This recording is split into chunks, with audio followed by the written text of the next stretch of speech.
Wait, I was muted the whole time?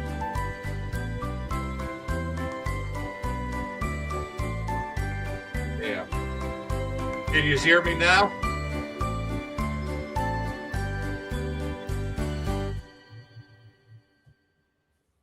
Okay. Can you hear me now, or could you hear the Christmas music?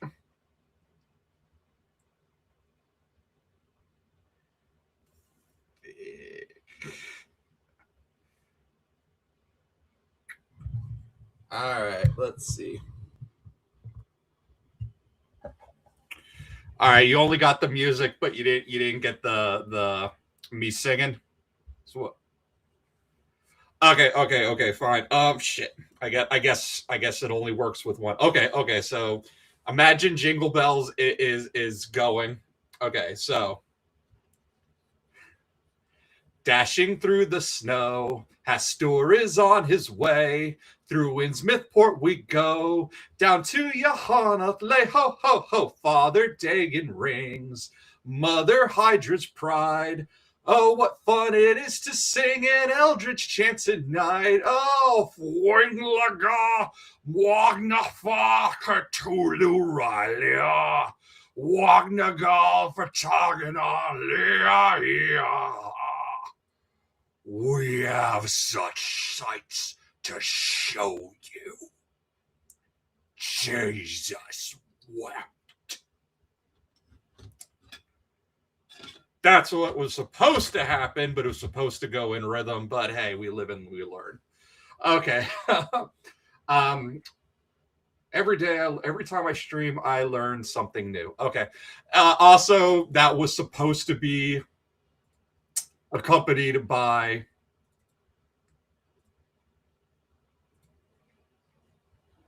that. I have my copy of the Cthulhu Mythos here, but I ordered a Necronomicon. Unfortunately, there was an ice storm in my area. Freezing rain turned to sleet, turned to snow, and sheets of ice. So the package is delayed and it didn't come in time. It'll be here tomorrow when I won't be around to stream. But hey, we talk Lovecraft. The Necronomicon is going to come back again. So eventually we'll have our Nibble Buddy Fleshbound book. So thank you for everyone that showed up. And yes, hello, Damon. Show everyone your handsome face. He's so handsome. And yes, this is the Lovecraft Holiday Special. I will not be around tomorrow to stream with Dave and Sean for the Mercy chapter. My family will be celebrating Christmas tomorrow. Christmas Day, some people had to work. Some people spent the holiday with their significant others or other sides of the family. So my celebration is tomorrow, hence I won't be around. But I am prepping a lot for the Forsaken. In fact, some of you may have noticed, like, my hair is not normally this dark. I dyed my hair and my beard black, so to be more authentic to book Euron when, and I match Damon. I blend in with Damon. But yes, thank you to everyone who is here. So we're gonna hop right. So in preparation for the Forsaken, I wanted to talk a bit more about Lovecraft's dragons, which is something that I've talked about before. Lovecraft had a couple of different kinds of dragonic creatures. These are the first one is the Shantok. This art is by Loic Muzi. These appear. Please tell me you bought some blue lipstick. If you haven't seen me do a Euron themed chapter with Dave before, I do a Euron costume, and there will be blue lips involved. The thing is that I've never done the Forsaken, and considering how heavy Euron chapter is, this one I'm pulling out all the stops, so you could expect full costume, full gear. Yeah, probably. I got some raspberry blue Gatorade in a goblet. Hopefully, won't spill it this time. But yeah, I don't want to reveal too much. But you'll have to wait till January 4th to see that. Anyway, so Lovecraft dragons include the Shantoks, which appears in Dream Quest of Unknown Gaddoth. Another one would be the Night Gaunts. This is from Kobold Press. The Night Gaunts are sort of these demonic figures, but they're described in dragonic terms. You can see they're like a sort of demonic dragonic creature. What's great about them is they perch in the mountains overlooking the Lake of Holly in Carcosa, which sounds a lot like demons and dragons making their roosts. Demons, dragons, and worse, making their roosts in the mountains of the Morn and the Shadowlands, the greater Shadowlands outside of Ashai. Right, Ashai is one big city, but there's so much more to the Shadowlands. And eventually, when you reach the north end of the Shadowlands and the mountain range opens back up, that is where you find Carcosa, George's version of Carcosa, which sits at literally the ends of the earth, where the map cuts off. So it's where the world ends and where the shadows begin. That is where his version of Carcosa sits. And for the purposes of this one, the most important dragonic creature, which are the Byakhee. These are the dead dragons. And we will be reading the Festival, which is a the first appearance of the Byakhee, though they go unnamed in this story, happens in the Lovecraft story, The Festival, which takes place during the Yuletide, hence the Lovecraft holiday special. Important thing about the Byakhee is that they are the dead dragons that can traverse through space and time. They can cover great distances in a fraction of time, but one must drink the Golden Mead in order to establish a connection with them. And of course, George is playing with that trope too, with his different psychedelics like weirwood paste, and of course, Euron's more his alcoholic version of weirwood paste, which would be Shade of the Evening, the Shade of the Evening wine. The Byakhee are also, in the greater mythos, are servants of Hastur. Hastur uses the avatar of the King in Yellow for his worldly form, and he rides a Byakhee. So, yeah, this art is for the Call of Cthulhu tabletop game and for Chaosium's Call of Cthulhu card game. But this artwork is by Ignacio Bazan Lazano. Probably butchered that name, but you can see it's the King in Yellow riding a Byakhee, riding a dead dragon.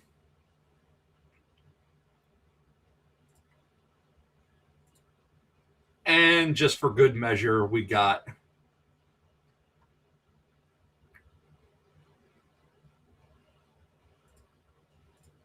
some cool King in Yellow, but this also reminds me of when we get to the scene in The Forsaken where Aaron is looking at Euron and he now has a tentacled face and both of his eyes are revealed. So it's definitely some Euron I saw this picture. This is by Ryan Case and had to grab it.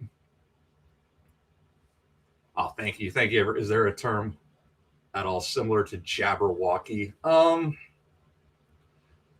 not sure, but Lovecraft did love Lord Dunsany, and there might be references to the Jabberwocky that I just can't not getting off the top of my head.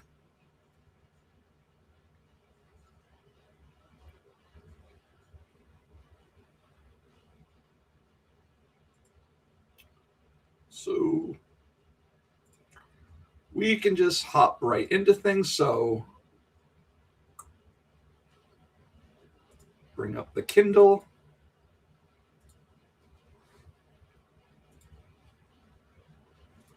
And there, we'll bring it back to me so I'm on screen. And yes, I did hear everyone's complaints last time about when I did the skin trade streams about not using dark mode on the Kindle.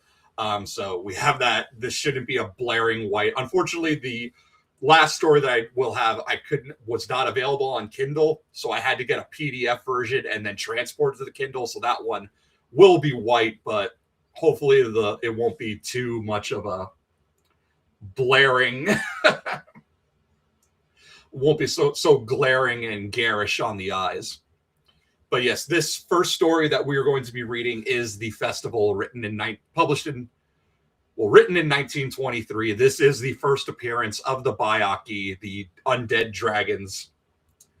And it takes place during the Yuletide, which technically makes it a Lovecraft Christmas story. So, I don't know Latin, so we're going to butcher this first sentence, but effusunt demons utque non sunt sictamen quasi sint caspienda hominis exhiberant. And anytime I see Latin like that, I always think of that scene from Cabin in the Woods where the guy's like, could we not fucking read the Latin? It's like, never read the Latin. That is how you end up with Kandarian demons. Never read from the Necronomicon. Never read from Unsprachlichen Kulten. Never read from the Nicotic manuscripts. Just don't read it out loud. So, I was far from home, and the spell of the eastern sea was upon me.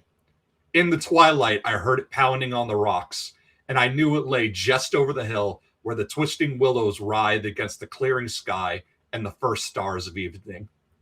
And because my fathers had called me to the old town beyond, I pushed on through the shallow, new-fallen snow, along the road that soared lonely up to where Aldebaran twinkled among the trees, on toward the very ancient town I had never seen, but often dreamt of.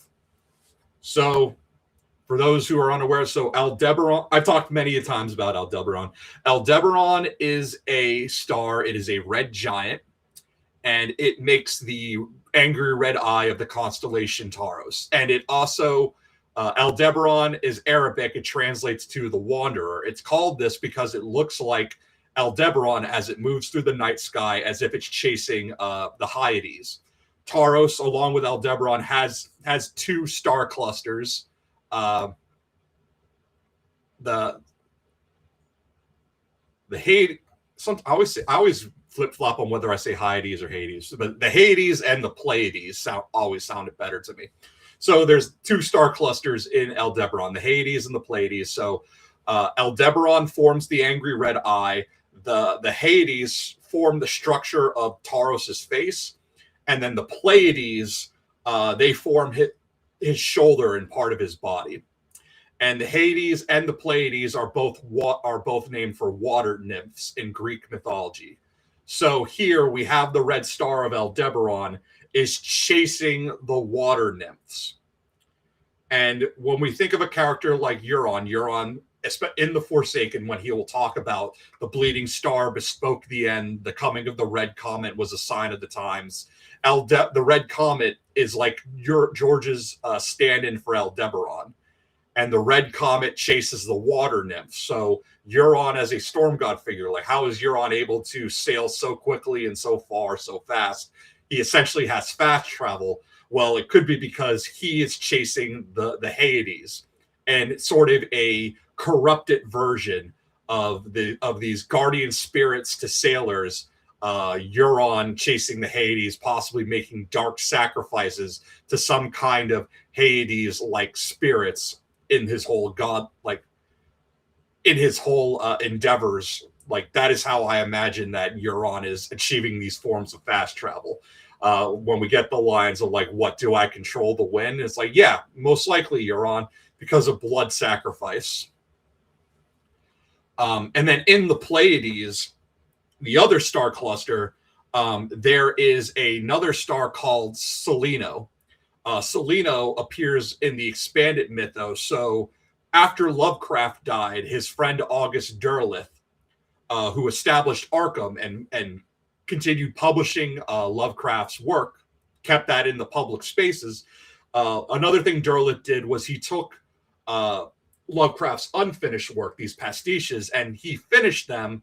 And then after that began building continuing on with his own version of the mythos, and he continues on with 5 short stories that make up the Trail of Cthulhu. In the Trail of Cthulhu stories, the Byakhee return, and they are the way of transport for Derleth's characters to the Great Library of Seleno, where all of this extraterrestrial knowledge, knowledge that was stolen from the old gods and the elder things, is kept. Seleno is a star in the Pleiades, and just how Aldebaran is a red giant that chases the Hades, Seleno is a blue giant in the Pleiades. So red star, blue star, apply that to George's world. There's your ice and there's your fire. The red comet is Aldebaran, and then where is Euron going? He's going to Old Town with the Citadel, this great reservoir of knowledge. So Hastur, coming from Aldebaran and going to Seleno for that knowledge, would be like a being from the red star invading the blue star to steal knowledge. And yeah, the tats aren't real. These are sleeves. I just think I like them, and I wanted sleeves to go along. And I am also wearing my blasted Byakhee shirt, the Space Mead. One sip will get you to 1,000 places. So it was the Yuletide that men call Christmas, though they know in their hearts it is older than Bethlehem and Babylon, older than Memphis and mankind.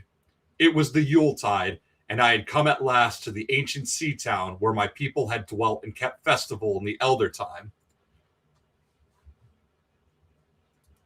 when festival was forbidden, where also they had commanded. Oh, and yeah, so Christmas, despite being, the highest Christian holiday, was actually outlawed for a long time because of how crazy people would get.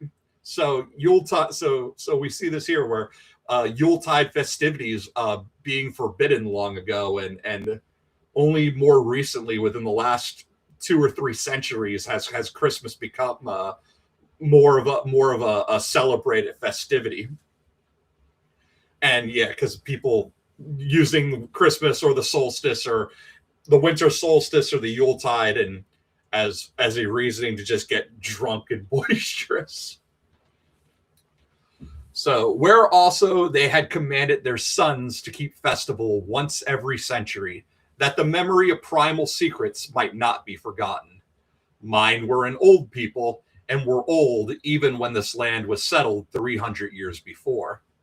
And they were strange because they had come as dark furtive folk from opiate southern gardens of orchids, and spoken another tongue before they learnt the tongue of the blue-eyed fishers. And now they were scattered, and shared only the rituals of mysteries that none living could understand. I was the only one who came back that night to the old fishing town, as legend bade, for only the poor and the lonely remember. And this is like this sounds like sort of ancient mariner theory if we were to apply this to George's world. He comes from a land far away, opiate southern gardens of orchids. It's a very oriental feeling that he's giving. So think of like Yi-Ti, the Jade Gates, and the lands beyond those. But now they've settled in this western land. Then beyond the hill's crest, I saw Kingsport outspread frostily in the gloaming snow. Kingsport with its ancient vanes and steeples, ridgepoles and chimney pots, wharves and small bridges, willow trees and graveyards, endless labyrinths of steep, narrow, crooked streets, and dizzy church-crowned central peak that time durst not touch. Ceaseless mazes of colonial houses piled and scattered at all angles, and levels like a child's disordered blocks. Antiquity hovering on gray wings over winter-whitened gables and gambrel roofs. Fan lights and small-paned windows, one by one, gleaming out in the cold dusk to join Orion and the archaic stars.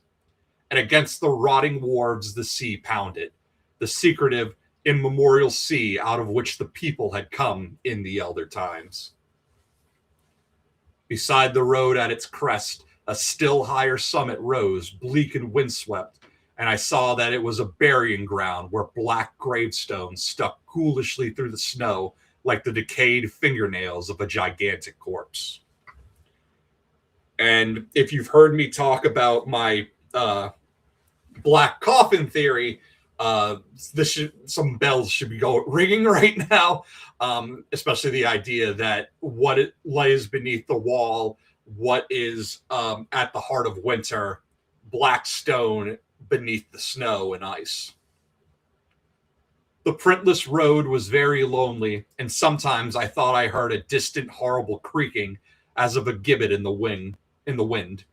They had hanged 4 kinsmen of mine for witchcraft in 1692, but I did not know just where. And of course, this being a Lovecraft tale, these always take place in New England, either Rhode Island or Massachusetts. So his 4 kinsmen, probably this is most likely in the time of Salem.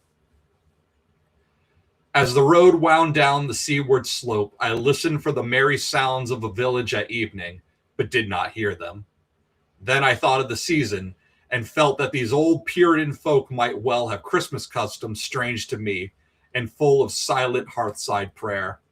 So after that, I did not listen for merriment or look for wayfarers, but kept on down past the hushed lighted farmhouses and shadowy stone walls to where the signs of ancient shops and sea taverns creaked in the salt breeze, and the grotesque knockers of pillared doorways glistened along deserted, unpaved lanes in the light of little curtained windows.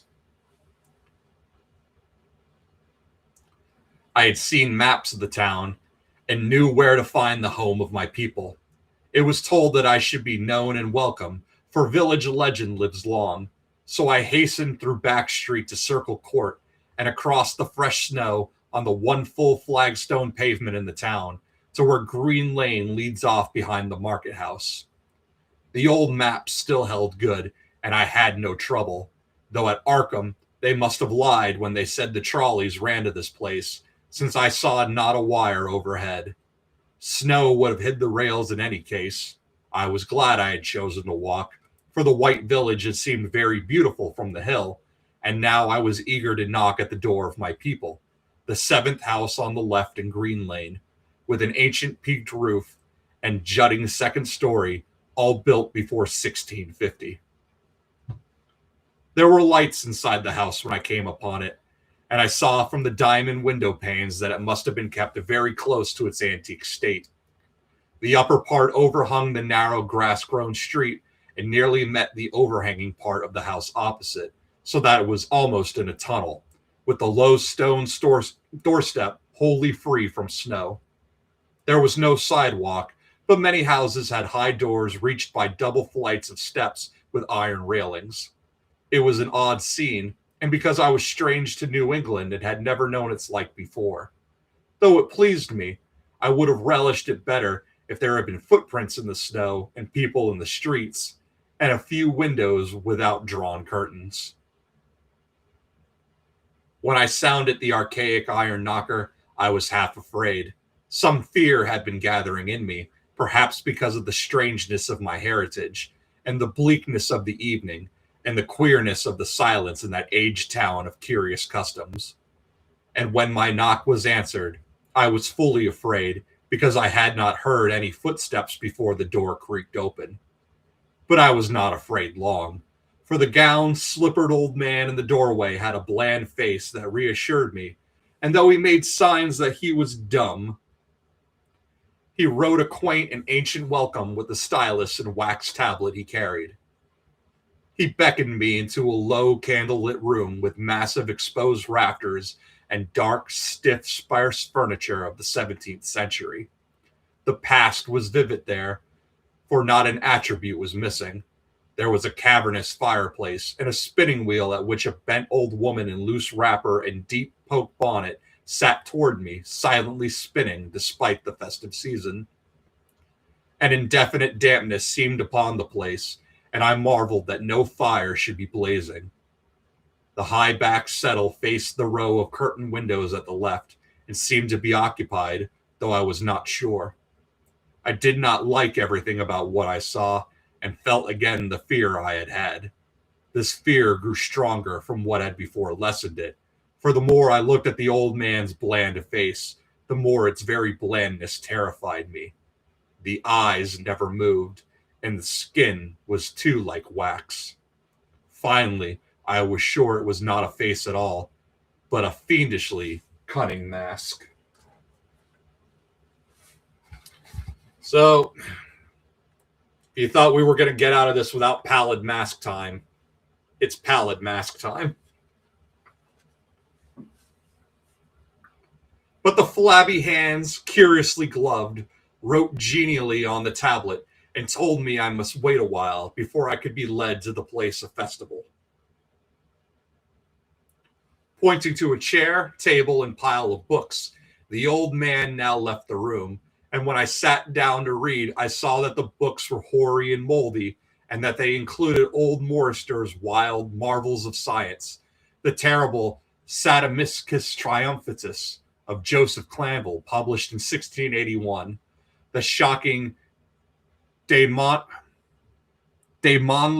of Remigus, printed in 1595 at Lyons, and worst of all, the unmentionable Necronomicon of the mad Arab Abdul al-Hazred, and Olaus Wormius's forbidden Latin translation, a book which I had never seen, but of which I had heard monstrous things whispered.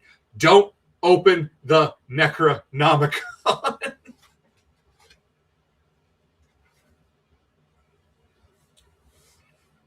No one spoke to me, but I could hear the creaking of signs in the wind outside and the whir of the wheel as the bonneted old woman continued her silent spinning.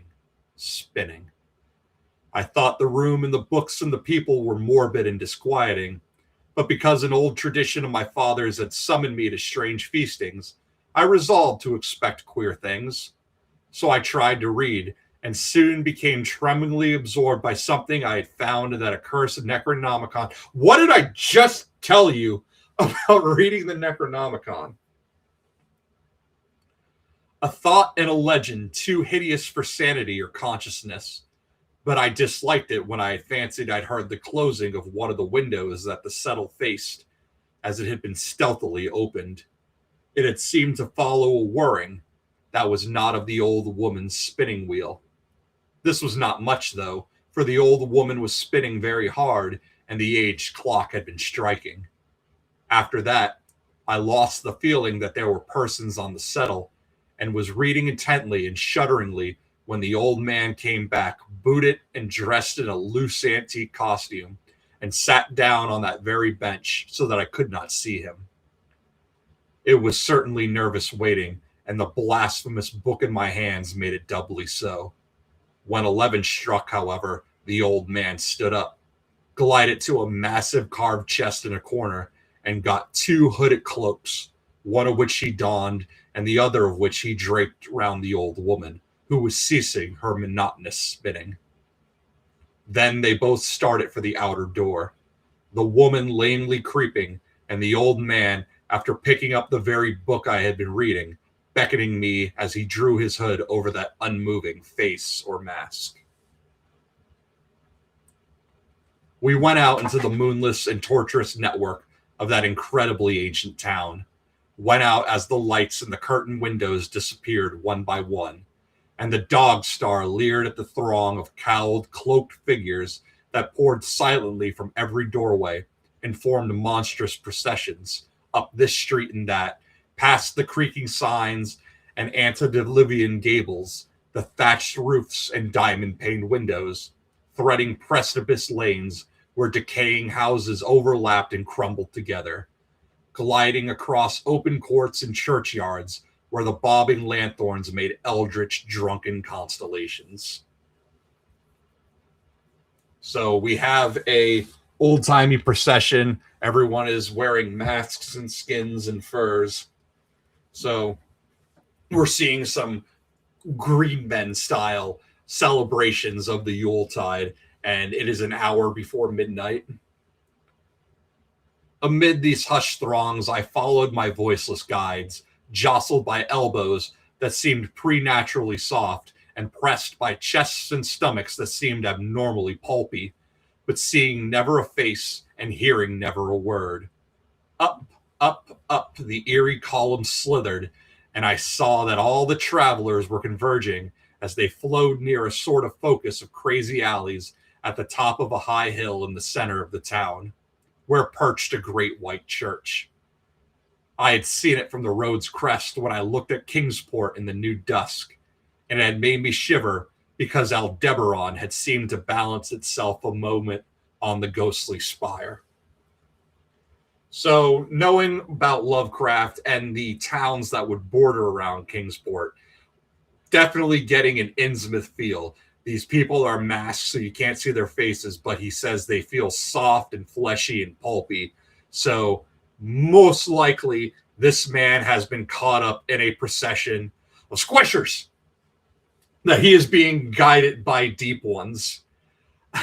And up in the sky, Aldebaran has stopped wandering and is sitting still atop a ghostly spire. So it's like a hand reaching up and clutching and piercing the red star, which is a lot of sun spear imagery. It's a lot of weirwood, a hand like weirwood, reaching up and grabbing the star, grabbing the moon.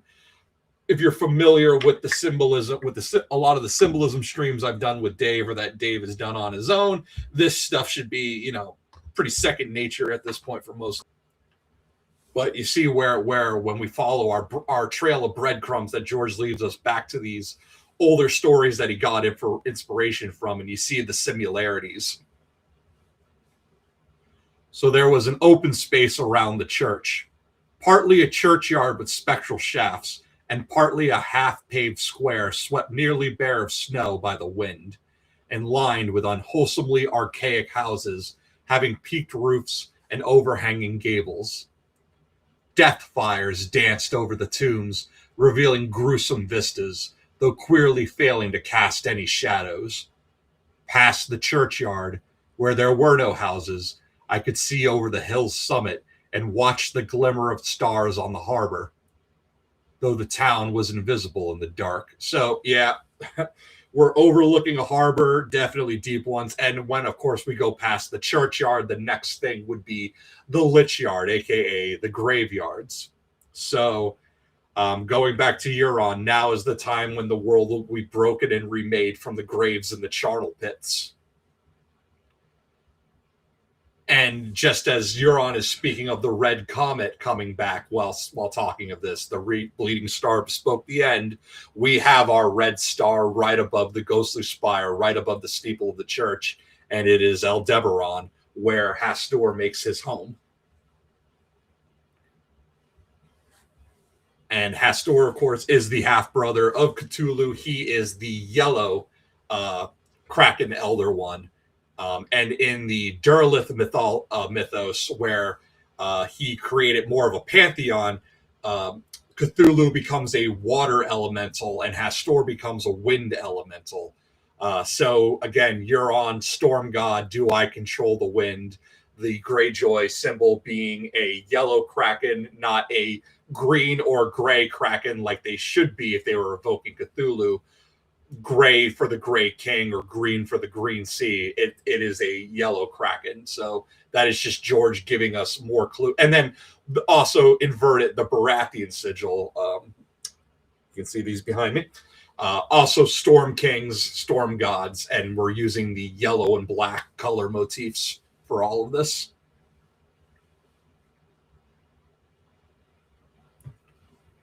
So we watch the glimmer of stars on the harbor. I see a ship in the harbor. Though the town was invisible in the dark. Only once in a while a lanthorn bobbed horribly through serpentine alleys on its way to overtake the throng that was now slipping speechlessly into the church. I waited till the crowd had oozed into the black. And again, the movements of the crowd, they're slithering, they're oozing, lays more and more that this guy has been caught up in a procession of squishers, that his family, the people who came from over the sea years and years ago, We're also squishers, and that this guy eventually, maybe he doesn't know it, maybe his father is yet to reveal it, this guy is eventually going to metamorphosize into a deep one later in life. So I waited till the crowd had oozed into the black doorway, until all the stragglers had followed. The old man was pulling at my sleeve, but I was determined to be the last. Then I finally went, the sinister man and the old spinning woman before me. Crossing the threshold into that swarming temple of unknown darkness, I turned once to look at the outside world as the churchyard phosphorescence cast a sickly glow on the hilltop pavement. And as I did so, I shuddered, for though the wind had not left much snow, a few patches did remain on the path near the door. And in that fleeting backyard look, it seemed to my troubled eyes that they bore no mark of passing feet, not even mine. And here we're getting incredible Ashai imagery, because we're in a harbor town, so behind him is the sea. Ashai is a port town. He sees a phosphorescence cast along the city. Ashai sits on the river ash, which glows green and phosphorescence at night. And then here it is winter, so it is covered with snow. Ashai sits in a southern, is down in the south near the Jade Gates, more towards the summer. So in a southern latitude, longitude like that, you wouldn't expect snow. However, Ashai is covered in ghost grass. Ghost grass is the only thing that grows there. So grass covered in frost and ice and snow would resemble ghost grass. So you can see all of the Ashai imagery and where it comes from. And then how would you apply that to a northern setting with this constant east becomes north and north becomes east thing that George is constantly playing with? Why so many things in the far east resemble things in the far north? Why are so many stories and legends from Ashai and the and beyond the wall coming together? And you see where east becomes north and north becomes east. So the church was scarce lighted by all the lanthorns that had entered it, but most of the throng had already vanished. They had streamed up the aisle between the high white pews to the trap door of the vaults, which yawned loathsomely open just before the pulpit, and were now squirming noiselessly in. I followed dumbly down the foot-worn steps and into the dank, suffocating crypt. So we're going, so this is, and I just said how east becomes north and north becomes east. We're going below the Lich Yard into a crypt, so the crypts of Winterfell. The tale of that sinuous line of night marchers seemed very horrible, and as I saw them wriggling into a venerable tomb, they seemed more horrible still. Then I noticed that the tomb's floor had an aperture down which the throng was sliding, and in a moment we were all descending an ominous staircase of rough-hewn stone. Rough-hewn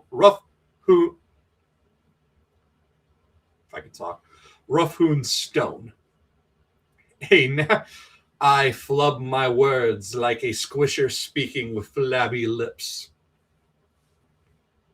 And yes, this is set during the long night because it is the Yuletide. This is the longest nights and the shortest days. So yeah, literally a long night, the winter solstice. So a narrow spiral staircase, damp and peculiarly odorous, that wound endlessly down into the bowels of the hill, past monotonous walls of dripping stone blocks and crumbling mortar. It was a silent, shocking descent, and I observed after a horrible interval that the walls and steps were changing in nature, as if chiseled out of the solid rock. And this is, again, more Crypts of Winterfell stuff.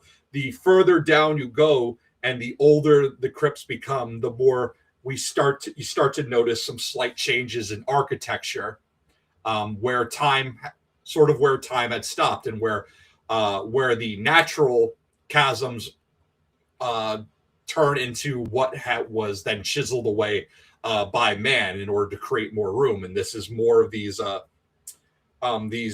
natural tunnels that seem to just go all throughout Westeros.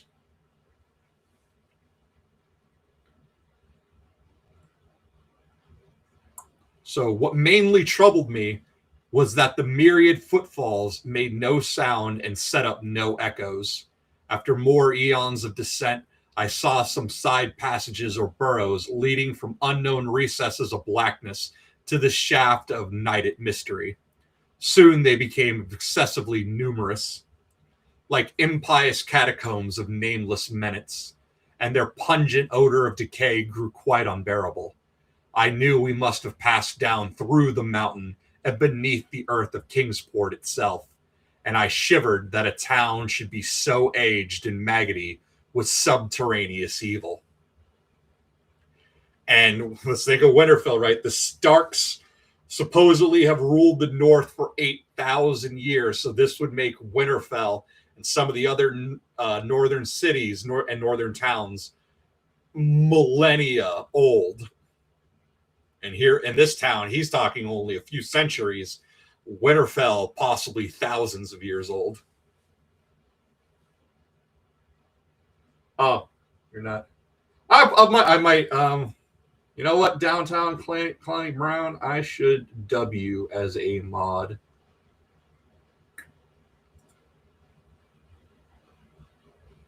But I might have to go back and do that through YouTube. So we'll put a pin in that.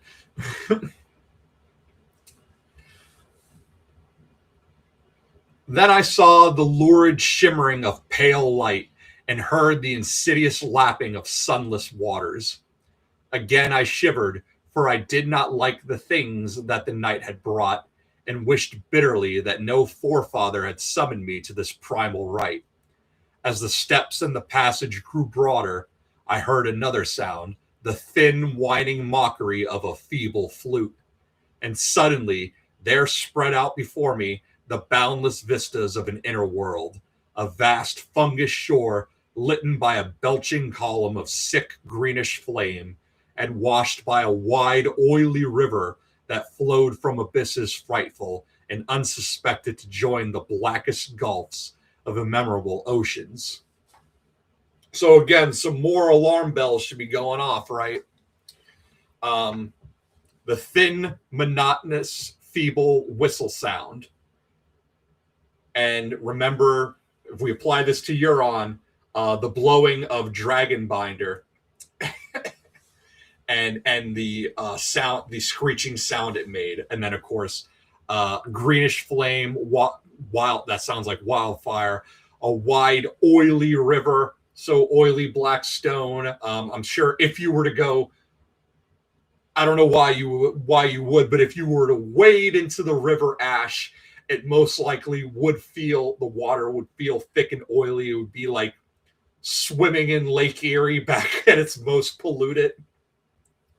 Those are the vibes that are setting up here. But wait, there's more. We're getting all of this other imagery, shimmering pale light, and the sound of water and ice. But as he goes further, we're going to discover something else that's down here in these catacombs, down in these crypts underground. Fainting and gasping, I looked at that unhallowed Erebus of titan toadstools, leprous fire, and slimy water, and saw the cloaked throngs forming a semicircle around the blazing pillar. And yeah, all of this moss and toadstools, all this fungus, these would be stand-ins for weirwood roots. Weirwoods are basically a cross between a tree and a fungus. So the weirwood roots forming a sort of hive mind fungal network. That is what's being down here with all of this lichen and moss and fungus that is down here in these crypts and catacombs. It was the Yule rite, older than man and fated to survive him.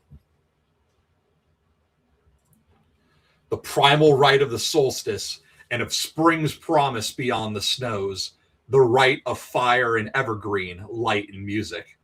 And in the Stygian grotto, I saw them do the rite and adore the sick pillar of flame and throw into the water handfuls gouged out of the viscous vegetation which glittered green in the chaotic glare, in the chlorotic glare. I saw this, and I saw something amorphously squatted far away from the light, piping noisily on a flute.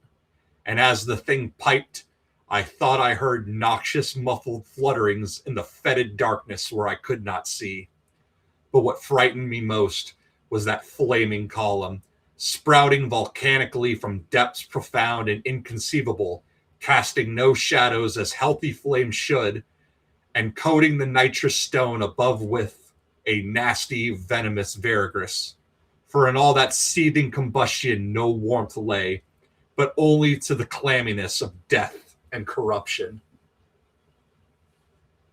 So, bringing in the solstice, lighting fires, throwing in this vegetation, you can think of like the wildlings making their way through the wall when Melisandre gives them a weirwood branch or a weirwood stick to throw into the fire.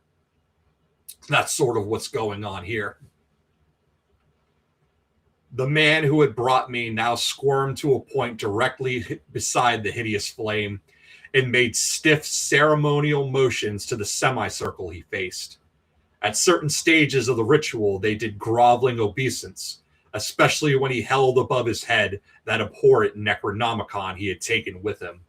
And I shared all the obeisance because I had been summoned to this festival by the writings of my forefathers. Then the old man made a signal to the half-seen flute player in the darkness, which player thereupon changed its feeble drone to a scarce louder drone in another key, precipitating as it did so a horror unthinkable and unexpected. At this horror, I sank nearly to the lichened earth, transfixed with a dread not of this nor any world, but only of the mad spaces between the stars. Out of the unimaginable blackness beyond the gangrenous glare of that cold flame, out of the Tartarian leagues through which that oily river rolled uncanny, unheard, and unsuspected, there flocked rhythmically a horde of tame, trained, hybrid winged things that no sound eye could ever wholly grasp or sound brain ever wholly remember. So, I had brought up Dragonbinder before. We have the flute player. He changes the key. It goes from a monotonous drone to a louder, harsher key. And once that key changes, out of these cold flames start to come these creatures. And what are those creatures? They are the Byakhee. So we'll go back to our Byakhee art real quick. That's what's coming out. This guy changes up. We're down in the crypts. There is a flute player. He has changed his key to a higher, screechier tone, and out of the flames, dead dragons are emerging. So, what lays down in the crypts of Winterfell? What will be there for Jon to find? This is a discussion David and I have had time and time again. And there is the idea that maybe he'll find dragon eggs. If we go back to the Dance of the Dragons, there is the story that Jace's dragon laid a clutch of egg beneath the crypts of Winterfell. Well, here in these crypts, in Lovecraft's story, down in the crypts beneath the town of Kingsport, dead dragons are emerging. They are summoned. Yeah. So an ice dragon. Yes, thank you. So a dead, what would also be a dead dragon would be an ice dragon, and they're emerging out of cold flame. The man said it's green flame, which makes you think of wildfire, but it's not providing any warmth. It is a cold flame, and dead dragons are emerging. So yeah, it lends more credence, more possible evidence that what lays in beneath Winterfell, the crypts of Winterfell, something that John might find, along with discovering, of course, his parentage, and going to see Lyanna's stone statue in her grave.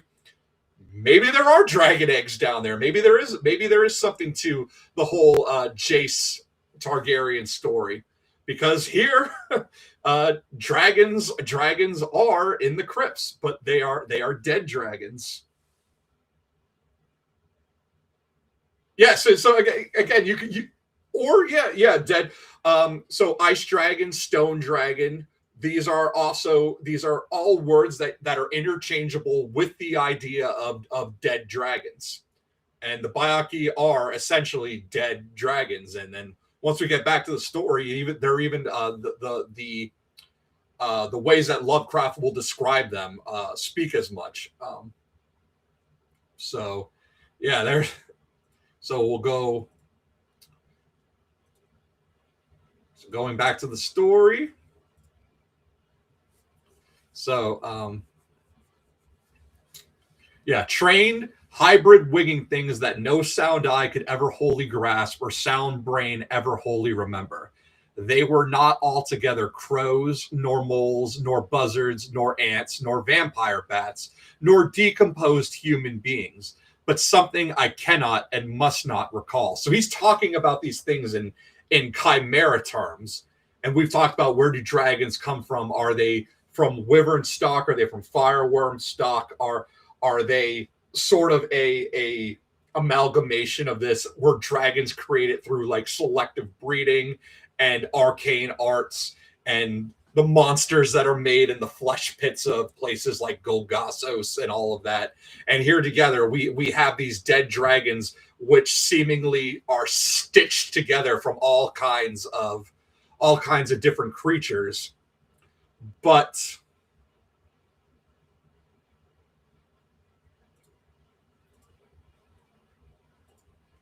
when we get the Byakhee, especially when they are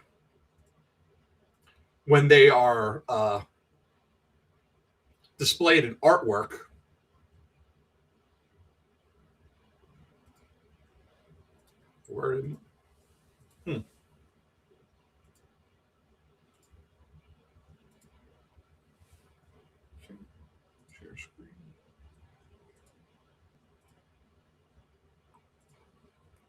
So yeah, when the Byakhee, a lot of the Byakhee artwork displays them as sort of these cross between like dragons and vultures, which again, the ravens, they're beaked like carrion birds. So you get these dead dragon, but also crows and ravens. And I've talked about that makes Blood Raven is a symbolic Byakhee, because he, being of Targaryen and Blackwood, he is dragon and raven. He is a crow as a member of the Night's Watch, and he is a dead dragon in the root system.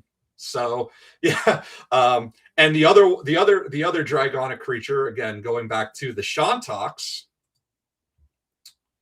when the Shantoks are described in Dream Quest of Unknown Gaddoth, they're described in terms of dragons and horses, that they sort of have a horse head. So that would make Bittersteel, being Targaryen and Bracken, he is both a Pegasus, like his personal sigil was he took the Bracken stallion and threw dragon wings on it, but he is also a symbolic Shantok. So you see George pulling in both of these Lovecraft dragonic creatures. Oh, my dragon skull fell. Hold on, let me get that back. The dead dragons, George is taking both of them. And then there's the Night Gaunts again, which are the human dragons, and that of course would be the Targaryens and the Valyrians. So yeah. That seems pretty Valyrian to me. And also again, the line I said about what's out in the Shadowlands beyond the Shy, demons, dragons, and worse. So what's roosting out in the mountains of the Bourne? If not demons or dragons, probably a mixture of both. Something that looks like this. Yeah. So yeah, you see how George is playing with all of these themes and all of these elements. That's why I'm every time I come across this, I'm like, I see what you did, old man. So they flopped limply along, half with their webbed feet and half with their membranous wings. And as they reached the throng of celebrants, the cowled figures seized and mounted them and rode off one by one along the reaches of that unlighted river into pits and galleries of panic where poison springs feed frightful and undiscoverable cataracts. So we have what I said more than likely deep ones in disguise. Deep ones are now taking off and flying dragons. Again, these, I hate to say it, but these aren't real. these are just sleeves. These are just sleeves. But I always bring them anytime I talk about a Shai. I do it for more of the because of the shadow binders, tat it and stuff, and you throw on the mask, and that all comes together. You know what? I do have real. I talk about this all the time, though. I do have real tattoos. They're just on my legs, so fucking time to show them. So these are my actual tattoos, just because I've never actually shown them off before. So this is actually this is Johnny the Homicidal Maniac. I got this when I was 16 years old. This was my 16th birthday present. My dad took me to get it. Johnny the Homicidal Maniac is the first creation of Jonan Vasquez, who created Invader Zim. And then my other one on my other leg. Damn it. Hold on. Get this in the camera view. So I have a dragon, and it is an earth dragon. So I was born in 1988, which is the year of the dragon. I prefer my Chinese zodiac sign over my Western zodiac sign, and I'm also an earth but as a Virgo, I am an earth elemental, so I got an earth dragon. Oh yeah, and the funny story. So when I was 16, my dad took me to get the tattoo, right? And when it was done, he's like, let me see it. And first thing he did is he slapped me right over the skin right after the tattoo was done. And I was like, oh, and I double over and I punched him right in the balls, and we both laughed. It was the greatest father-son moment we ever had. But my dad did that to me because when my dad was 18, he spent a night in jail for being drunk in public. He just 70s. He wandered out. He called his dad. His dad's like, let him stew in the drunk tank for a night. Maybe he'll learn something. And while he was there, he got a prison tat. So they kept they didn't have anything for him, so they just kept slapping his skin. So that's why he slapped me. But yeah. One of my fondest memories is him slapping my newly tattooed skin and me punching him in the balls, and both of us just laughing in the hall of the tattoo shop. My dad's a trip. I'll tell you. Father, son. Yeah. Okay, so that's yeah. But let's go back to the story. Okay. So where were we got sidetracked by tattoo talk. So where were we? Okay, so the old spinning woman had gone with the throng, and the old man remained only because I had refused when he motioned me to seize an animal and ride like the rest. I saw when I staggered to my feet that the amorphous flute player had rolled out of sight, but that two of the beasts were patiently standing by. As I hung back, the old man produced his stylus and tablet and wrote that he was the true deputy of my fathers who had founded the Yule warship in this ancient place. that it had been decreed that I should come back, and that the most secret mysteries were yet to be performed. He wrote this in a very ancient hand, and when I still hesitated, he pulled from his loose robe a seal ring and a watch, both with my family arms, to prove that he was what he said. But it was a hideous proof, because I knew from old papers that that watch had been buried with my great-great-great-great-grandfather in 1698. Presently, the old man drew back his hood and pointed to the family resemblance in his face, but I only shuddered because I was sure that the face was merely a devilish waxen mask. The flopping animals were now scratching restlessly at the lichens, and I saw that the old man was nearly as restless himself. When one of the things began to waddle and edge away, he turned quickly to stop it, so that the suddenness of his motion dislodged the waxen mask from what should have been his head. And then, because that nightmare's position barred me from the stone staircase down which we had come, I flung myself into the oily underground river that bubbled somewhere to the caves of the sea, flung myself into that putrescent juice of earth's inner horrors before the madness of my screams could bring down upon me all the charnel legions these pest gulfs might conceal. At the hospital, they told me that I had been found half frozen in Kingsport Harbor at dawn, clinging to the drifting spar that accident sent to save me. They told me I had taken the wrong fork of the hill road the night before and fallen over the cliffs at Orange Point, a thing they deduced from prints found in the snow.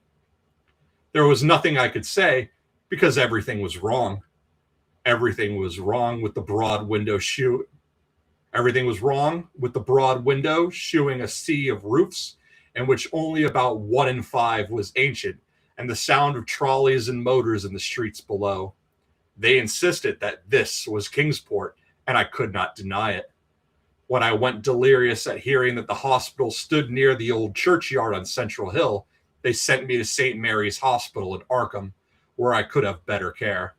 I liked it there, for the doctors were broad-minded, and even lent me their influence in obtaining the carefully sheltered copy of Alhazred's objectionable Necronomicon from the library of Miskatonic University. They said something about a psychosis, and agreed I had better get any harassing obsessions off my mind. So I read again that hideous chapter and shuddered doubly because it was indeed not new to me. I had seen it before, let footprints tell what they might, and where it was I had seen it was best forgotten. There was no one in waking hours who could remind me of it, but my dreams are filled with terror because of phrases I dare not quote.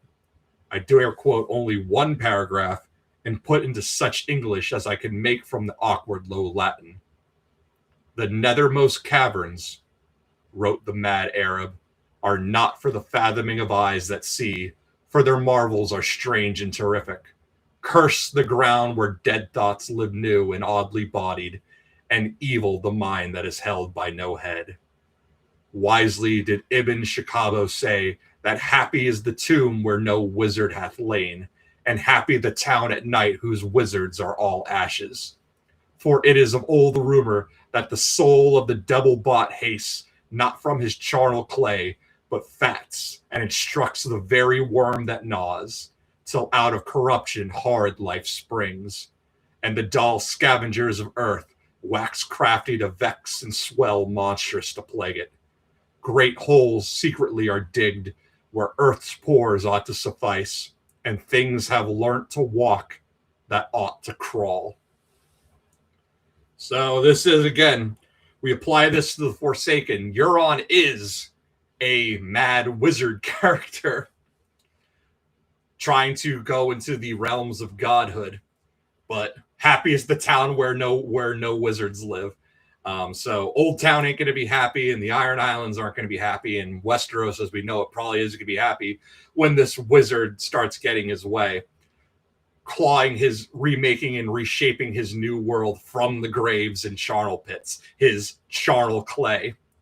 And there is also, of course, the whole the idle hands are the devil's playthings, and Euron's hands aren't idle, but he probably is going to become a plaything for something when he starts to wade further into this world of magic and godhood and all these things that were not meant for mortal man, but he's knocking on its door and trespassing. So that covers our dead dragon aspect of the whole Euron thing. And then I want to go, but we're not done. We're only an hour in. So of course we're going to read another story. This one, we go back even further. Well, not further. We go to a different author. I'm sorry, is what I meant to say. So, for our second story, we are going to be looking at Robert E. Howard, the creator of Conan the Barbarian. Robert E. Howard also wrote a lot of Lovecraftian style stories that were then incorporated in the mythos.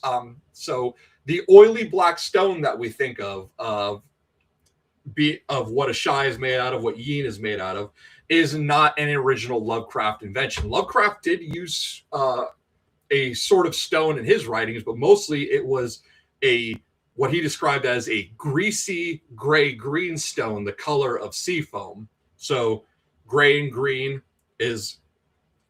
So we got like our gray, again, with the Ironborn, Gray King and all the green sea imagery.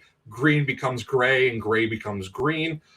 George plays with those motifs a lot, where death and life and rebirth, the changing of the seasons. But the black stone is actually a Robert E. Howard creation. And it comes from a story titled The Black Stone, where this glossy black stone that appears in here, so it looks greasy, it looks shimmering, is actually an altar upon which human sacrifices are created to summon another eldritch abomination, and that is the frog god Sithagwa, or the toad god Sithagwa. So along with a Shai and Yin, another one of our greasy black stones is the Toadstone on Toad Isle, where fishy-looking people worship a greasy black stone carved into the likeness of a giant toad. George, that is taken whole cloth from the Black Stone by Robert E. Howard. So, and then Lovecraft and Howard being buddies, Lovecraft loved the idea of the Black Stone so much that he borrowed it and brought it into his own story, and that is how the Black Stone then enters the world of Lovecraft, and he forms it into an artifact that we know as the Shining Trapezohedron.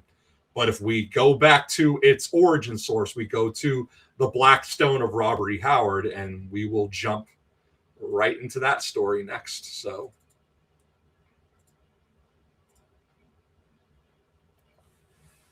they say foul things of old times still lurk in dark, forgotten corners of the world, and gates still gape to loose on certain nights, shapes pent in hell.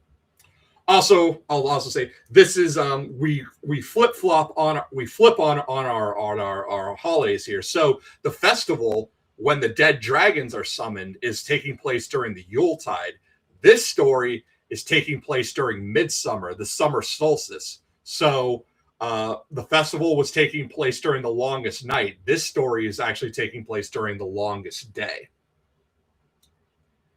I read of it first in the strange book of von Juntz, the German eccentric who lived so curiously and died in such grisly and mysterious fashion. It was my fortune to have access to his nameless cults and the original edition, the so-called Black Book, published in Dusseldorf in 1839, shortly before a hounding doom overtook the author. Collections of rare literature were familiar with nameless cults, mainly through the cheap and faulty translation, which was pirated in London by Bridewell in 1845, and the carefully expurgated edition put out by the Golden Goblin Press of New York, 1909. But the volume I stumbled upon was one of the expurgated German copies with heavy black leather covers and rusty iron hasps. I doubt if there are more than half a dozen such volumes in the entire world today, for the quantity issued was not great. and when the manner of the author's demise was brooded about, many possessors of the book burned their volumes in panic. Von Yuntz spent his entire life delving into forbidden subjects. He traveled in all parts of the world, gained entrance into innumerable secret societies, and read countless little-known and esoteric books and manuscripts in the original. And in the chapters of the Black Book, which range from startling clarity of exposition to murky ambiguity, there are statements and hints to freeze the blood of a thinking man.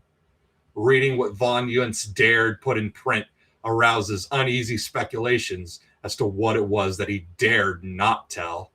What dark matters, for instance, were contained in those closely written pages that formed the unpublished manuscript on which he worked unceasingly for months before his death, and which lay torn and scattered all over the floor of the lock and bolted chamber in which von Yuntz was found dead with the marks of taloned fingers on his throat.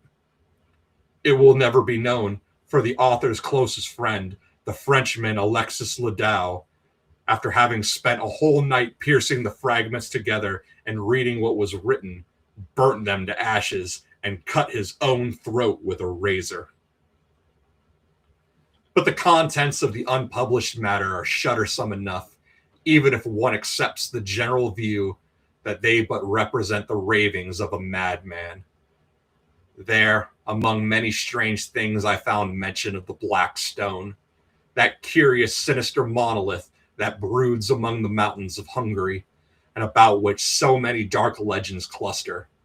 Von Yuntz did not devote much space to it. The bulk of his grim work concerns cults and objects of dark worship, which he maintained existed in his day. And it would seem that the Black Stone represents some order or being lost and forgotten centuries ago.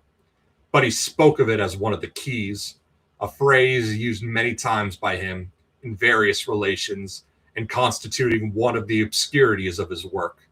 And he hinted briefly at curious sights to be seen about the monolith on Midsummer's Night. He mentioned Otto Dustman's theory that this monolith was a remnant of the Hunnish invasion and had been erected to commemorate a victory of Attila over the Goths. Von Yuntz contradicted this assertion without giving any refutatory facts, merely remarking that to attribute the origin of the Black Stone to the Huns was as logical as assuming that William the Conqueror reared Stonehenge. This implication of enormous antiquity piqued my interest immensely, and after some difficulty, I succeeded in locating a rat-eaten and moldering copy of Dustman's Remnants of Lost Empires. Berlin, 1809, Der Drachenhaus Press. I was disappointed to find that Dustman referred to the Black Stone even more briefly than had von Yuntz, dismissing it with a few lines as an artifact comparatively modern in contrast with the Greco-Roman ruins of Asia Minor, which were his pet theme. He admitted his inability to make out the defaced characters on the monolith, but pronounced them unmistakably Mongoloid. However little as I learned from Dustman, he did mention the name of the village adjacent to the Black Stone. Oh, God. I am so bad with Eastern European pronunciations. Stragielkavot. You know what? We're just going to have to Google how the hell do I pronounce this? Pronounce Stregoicavar.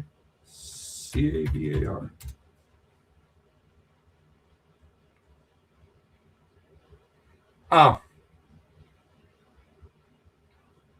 Never mind, it isn't a real town, so I guess I can pronounce it however the hell I want because I won't be offending anyone.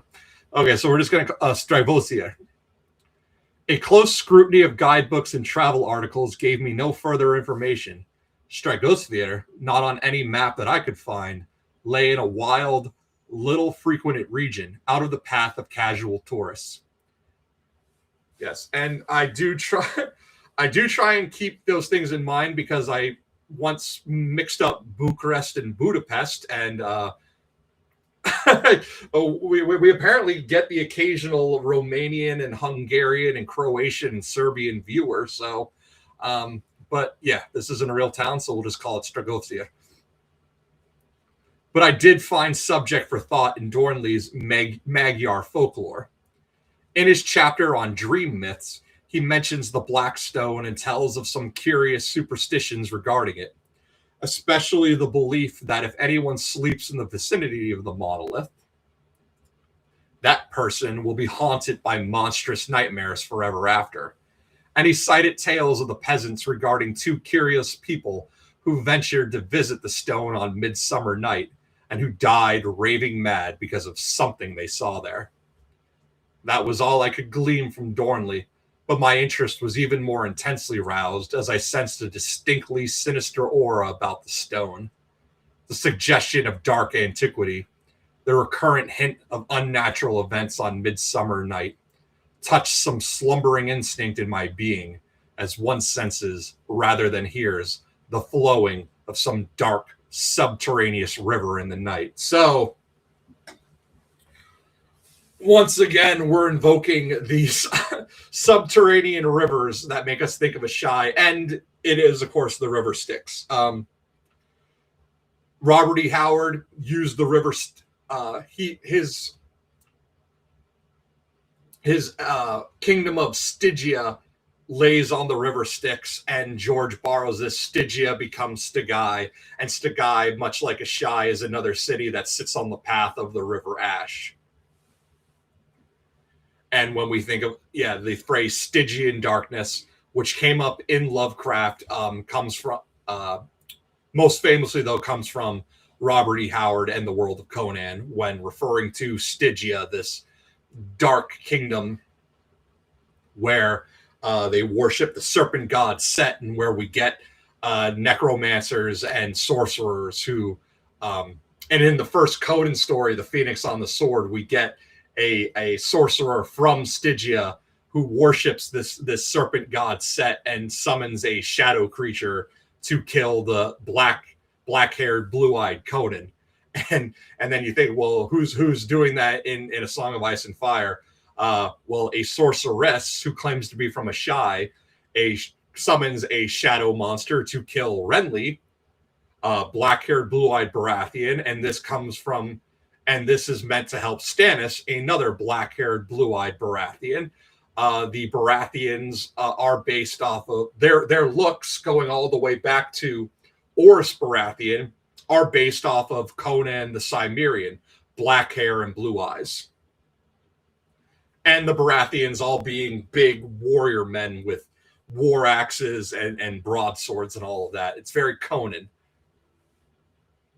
And then George also includes the Cimmerians in the World Book as being allies to the Valyrians, which my tinfoil is that Orys Baratheon, this bastard brother of Aegon the Conqueror, that his mother may have been of Cimmerian descent, and that's what gives Orys Baratheon his dark hair and blue eyes, rather than the silver, platinum, and purple eyes of Valyrians.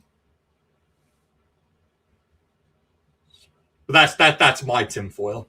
Whoever Orys Baratheon's mother is probably Cimmerian. And I suddenly saw a connection between his stone and a certain weird and fantastic poem written by the mad poet Justin Jeffrey, The People of the Monolith. Inquiries led to the information that Jeffrey had indeed written that poem while traveling in Hungary.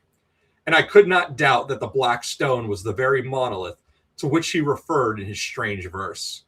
Reading his stanzas again, I felt once more the strange dim stirrings of subconscious promptings that I had noticed when the first reading of the stone.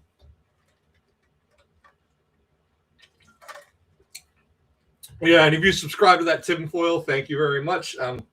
Just adds another Conan the Barbarian connection to A Song of Ice and Fire. George put it right there. He mentions the Cimmerians. He mentions them as steel workers, and he mentions them fighting alongside the Valyrians. So his Cimmerians being absorbed one of the many conquered peoples being absorbed into the Valyrian freehold. It makes logical sense. There's no direct evidence, but you can connect some dots and at least theorize of that, and it still holds up to scrutiny. I had been casting about for a place to spend a short vacation, and I made up my mind. I went to Stregosier.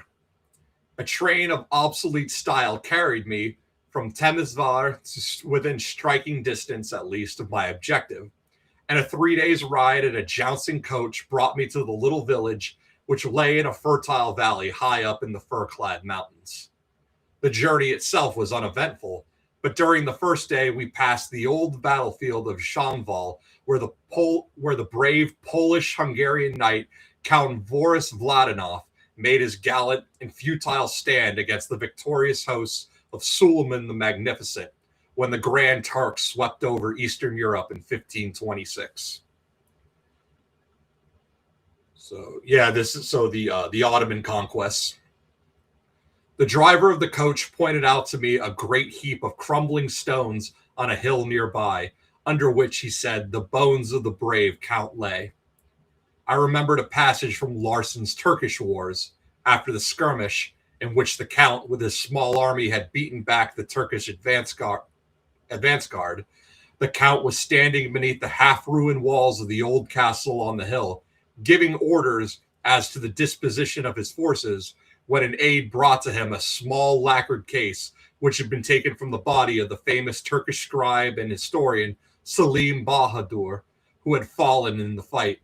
The Count took therefrom a roll of parchment and began to read, but he had not read far before he turned very pale, and without saying a word, replaced the parchment in the case and thrust the case into his cloak. At that very instant, a hidden Turkish battery suddenly opened fire, and the balls striking the old castle, the Hungarians were horrified to see the walls crash down in ruin, completely covering the brave Count. Without a leader, the gallant little army was cut to pieces, and in the war-swept years which followed, the bones of the noblemen were never recovered. Today, the natives point out a huge and moldering pile of ruins near Shamval beneath, which they say still rests all that the centuries have left of Count Boris Vladinov.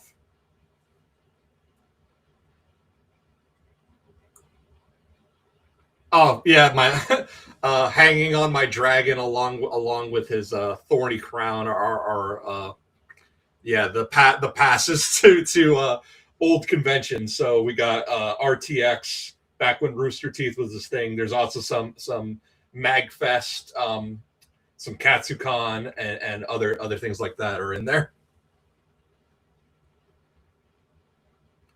I found the village of Strigosier a dreamy, drowsy little village that apparently belied its sinister Canagmen, a forgotten back eddy that progress had passed by. The quaint houses and the quainter dress and manners of the people were those of an earlier century. They were friendly, mildly curious, but not inquisitive, though visitors from the outside world were extremely rare. 10 years ago, another American came here and stayed a few nights in the village, said the owner of the tavern where I'd put up. A young fellow, and queer acting, mumbled to himself, a poet, I think. I knew he must mean Justin Jeffrey. Yes, he was a poet, I answered, and he wrote a poem about a bit of scenery near this very village. Indeed? Mine host's interest was roused. Then, since all great poets are strange in their speech and actions, he must have achieved great fame, for his actions and conversations were the strangest of any man I ever knew. As is usual with artists, I answered, most of his recognition has come since his death. He is dead, then? He died screaming in a madhouse 5 years ago. Too bad, sighed mine host sympathetically. Poor lad, he looked too long at the black stone. My heart gave a leap, but I masked my keen interest and said casually, I have heard something of this black stone somewhere near this village, is it not? Nearer than Christian folk wish, he responded. Look. He drew me to a lattice window and pointed up at the fir-clad slopes of the brooding blue mountains. There, beyond where you see the bare face of that jutting cliff, stands that accursed stone. Would that it were ground to powder and the powder flung into the Danube to be carried to the deepest ocean. Once men tried to destroy the thing, but each man who laid hammer or maul against it came to an evil end. So now the people shun it. What is there so evil about it? I asked curiously. It is a demon-haunted thing, he answered uneasily, and with the suggestion of a shudder. In my childhood, I knew a young man who came up from below and laughed at our traditions. In his foolhardiness, he went to the stone one midsummer night, and at dawn stumbled into the village again, stricken dumb and mad. Something had shattered his brain and sealed his lips, for until the day of his death, which came soon after, he spoke only to utter terrible blasphemies or to slobber gibberish. So, once again, thinking back to streams that I've done with Dave, more alarm bells should be ringing. So, up in the mountains, away from the town, is this black stone. And people dare not go there. In the Shadowlands, we have the corpse city of Stygii, where they say even the Shadowbinders fear to tread, and only the bravest among them go up there. And we've talked many, many times, well, what is up there in Stygii that is worth visiting? Well, if Stygii is the site of a meteor impact, and what is there is this oily black stone that fell from space, and that is what the Shadowbinders are going to visit. And if something came on that meteor, some kind of demon, that might be R'hllor. Just like how in The Color Out of Space, the meteor that fell on the Gardner farm brought some kind of alien entity with it. And how on Aldebaran, the Red Star, there is an alien entity living there. And Cthulhu and all the other great old ones came from space and now make their homes underground and in the sea and so on and so forth. It brings the idea that, yes, there was a meteor impact and something, whether it be some kind of living entity or some kind of force, there is some kind of alien, demonic mix of both coming from such a meteor.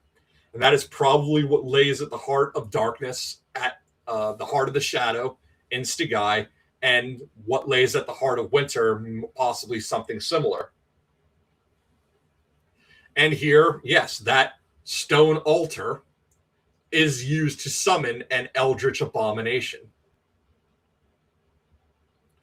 And yeah, also possibly meteor strikes, knocking the planet off its axis and causing these weird ass seasons. If we want to give some kind of scientific answer to it, that does make sense. It's also, that's another reason. Take the planet Uranus for example. Uranus is tilted on its axis; it's upside down, and one of the prevailing theories is that some kind of large, it would have to be like moon-sized meteor or asteroid hit it to cause it to tilt on its axis like that. So the idea is there. It's not unheard of.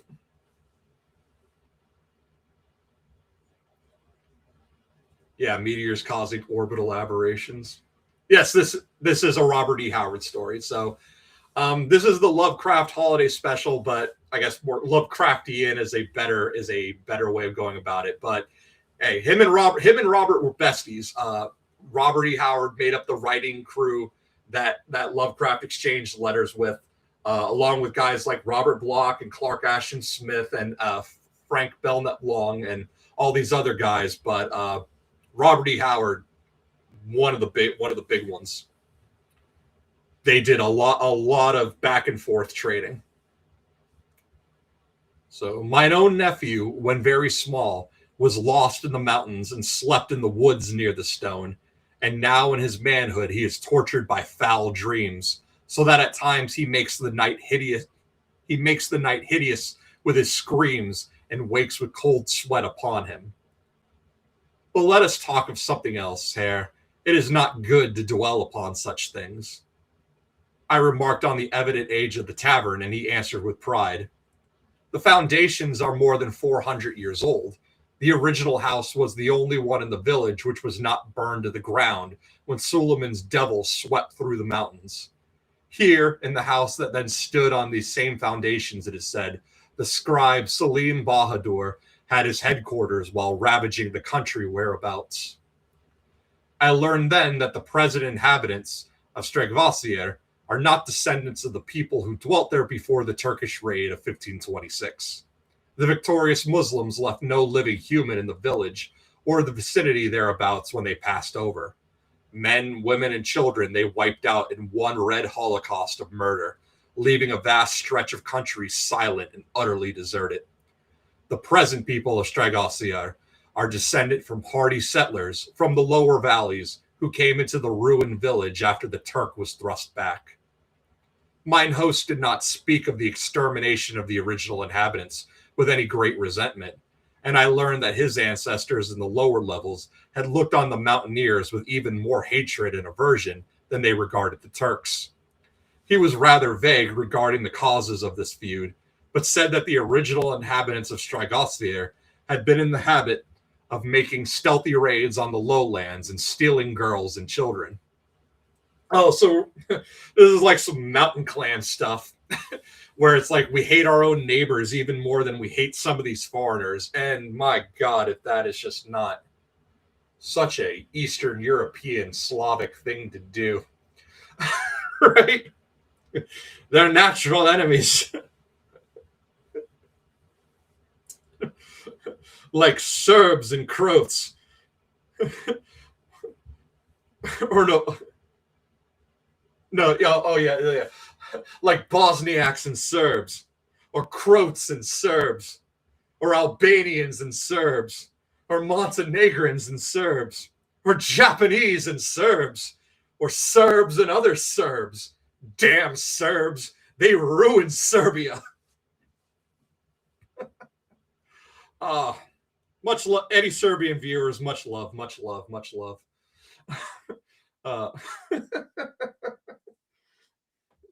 But you are a contentious bunch, and I know I just made an enemy for life. So moreover, he said that they were not exactly of the same blood as his own people. The sturdy original Magyar Slavic stock had mixed and intermarried with a degraded aboriginal race until the breeds had blended, producing an unsavory amalgamation. Who these aborigines were, he had not the slightest idea, but maintained that they were pagans and had dwelt in the mountains since time immemorial, before the coming of the conquering peoples. I attached little importance to this tale, seeing in it merely a parallel to the amalgamation of Celtic tribes with Mediterranean aborigines in the Galloway Hills, with the resultant mixed race which, as Picts, has such an extensive part in Scotch legendary. Time has a curious foreshortening effect on folklore, and just as tales of the Picts became intertwined with legends of an older Mongoloid race, so that eventually the Picts were ascribed the repulsive appearance of the squat primitive whose individuality merged in the telling into Pictish tales and was forgotten. So I felt the supposed human attributes of the first villagers of Stregvasier could be traced to older, outworn myths with invading Huns and Mongols. And yeah, we see we see some of Howard's whole misgiving. Well, it was written in another times, in the 1920s. You know, I've said I'm a white man with a black cat who reads Lovecraft. I'm not going to be passing any purity tests, and we're just not going to dwell on it. The morning after my arrival, I received directions from mine host, who gave them wordly and set out to find the Black Stone. A few hours' tramp up the fir-covered slopes brought me to the face of the rugged, solid stone cliff, which jutted boldly from the mountainside. A narrow trail wound up it, and mounting this, I looked out over the peaceful valley of Stregvasier, which seemed to drowse, guarded on their either hand by the great blue mountains. No huts or any sign of human tenancy showed between the cliffs whereon I stood in the village. I saw numbers of scattering farms in the valley, but all lay on the other side of Stragosnier, which itself seemed to shrink from the brooding slopes which masked the black stone. The summit of the cliffs proved to be a sort of thickly wooded plateau. I made my way through the dense growth for a short distance and came into a wide glade, and in the center of the glade reared a gaunt figure of black stone. It was octagonal in shape, some 16 feet in height and about 1.5 feet thick.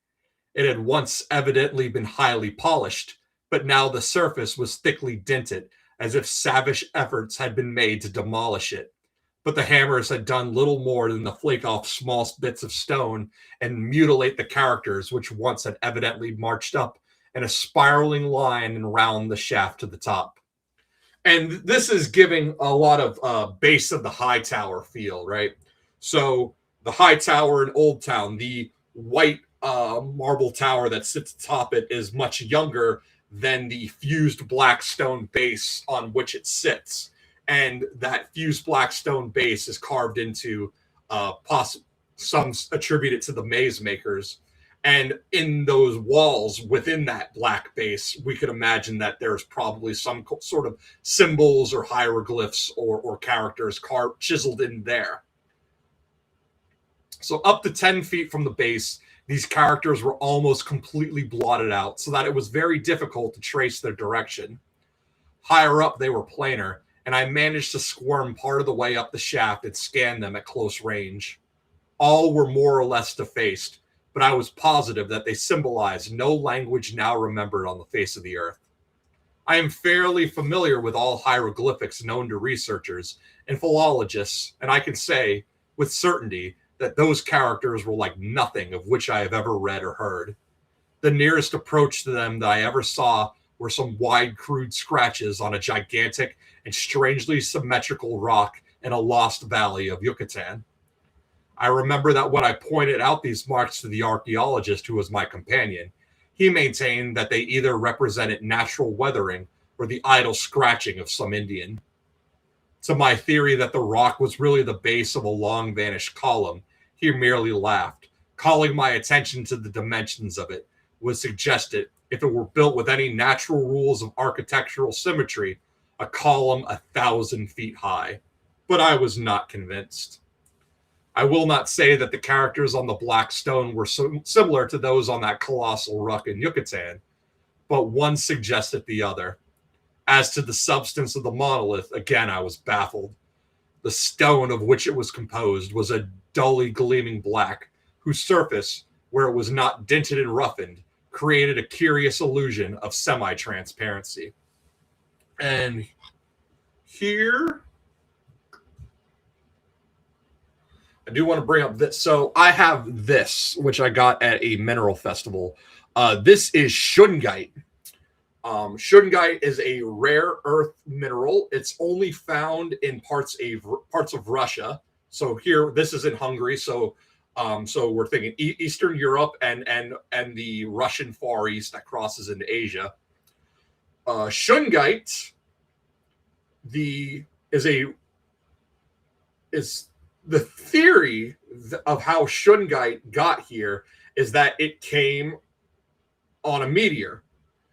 It is highly carbon, but it is an extraterrestrial type of carbon, which has a lot of differences from regular carbon found on Earth. And another thing about shungite is that it's said to have water purifying properties to it. And it's used in water filters out in Russia, in Eastern Russia. And it is also, if you can only look at it, but if you feel it, it's quite greasy. This is a stone thought rare, a very rare stone found only in certain parts of the planet out in the east, theorized to come on a meteor that purifies water. And yet, if we apply that to a Shai where the water is polluted, it's like the anti-shungite. Yeah, I try to bring a lot of things that come up that are relevant. I also have this. This is petrified wood, but it's carved into the shape of an egg. I call it my dragon egg. Got this at a this I got at a mineral festival. This was a gift. But yeah, petrified. I thought it was an actual petrified egg, but no, that would be insanely expensive if I had like an actual dinosaur egg. But no, this is petrified wood carved in the shape of an egg. But you get the weird. But like if we talk about weirwood doesn't die; it petrifies. It turns into stone. So here's an example of that petrified wood, and it's very much again, if you were to be able to feel this, like I'm holding it, it's solid stone right now, right here. Feed it my blood and see what happens. Which one? The stone egg, the petrified egg, or the shungite, or should I give my blood to both? I'd also have to give my blood to the puzzle box, and I guess I got to unleash Pinhead and the other Cenobites. Oh, yeah, and we can't forget the Baillet. I gotta make a blood sacrifice like Griffith and become part of the God Hand.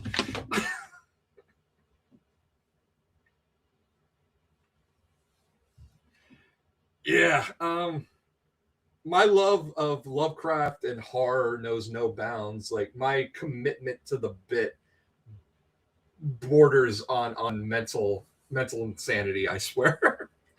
And you'll see that even worse, or well, even better or worse, depending on how you view it when we do the Forsaken. I'm going full Euron mode on that one. I got a big... Tommy, did you get coal for Christmas?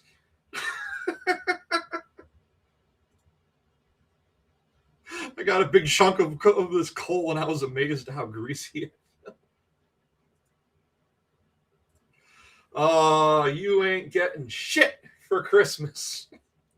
The blood sacrifice to duelist grow. I know I'm gonna have to get gallons of blood like an anime character, so I can sacrifice it to all of my props. Okay, so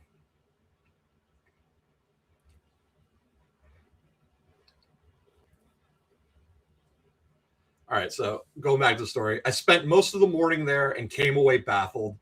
No connection of the stone with any other artifact in the world suggested itself to me. It was as if the monolith had been reared by alien hands in an age distant and apart from human ken.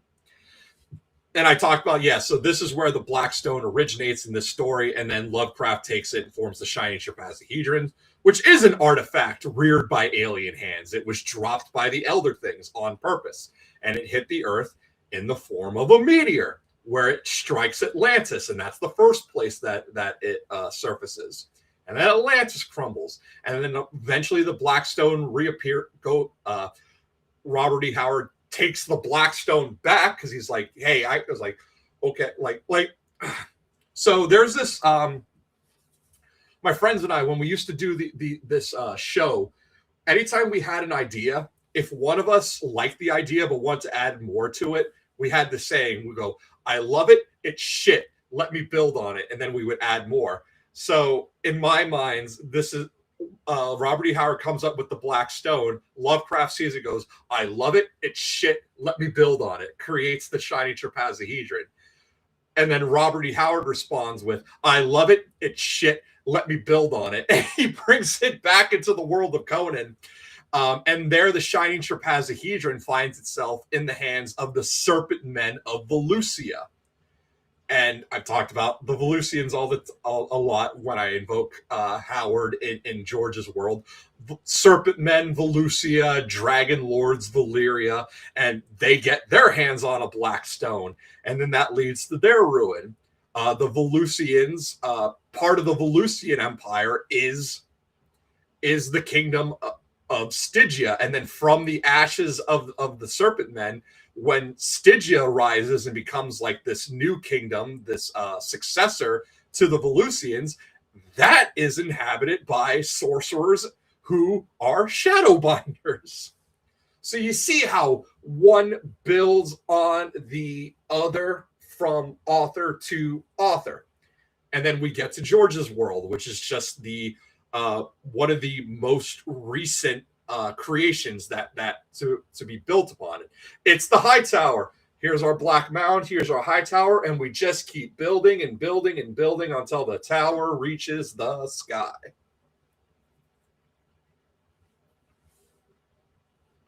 So I returned to the village with my interest in no way abated. Now that I had seen the curious thing, my desire was still more keenly whetted to investigate the matter further and seek to learn by what strange hands and for what strange purpose the black stone had been reared in the long ago.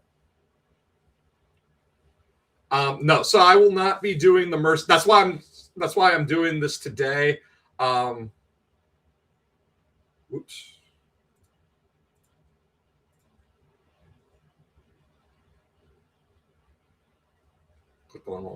No, so I'm celebrating Christmas tomorrow. My family's doing a late Christmas. That's why I'm streaming today.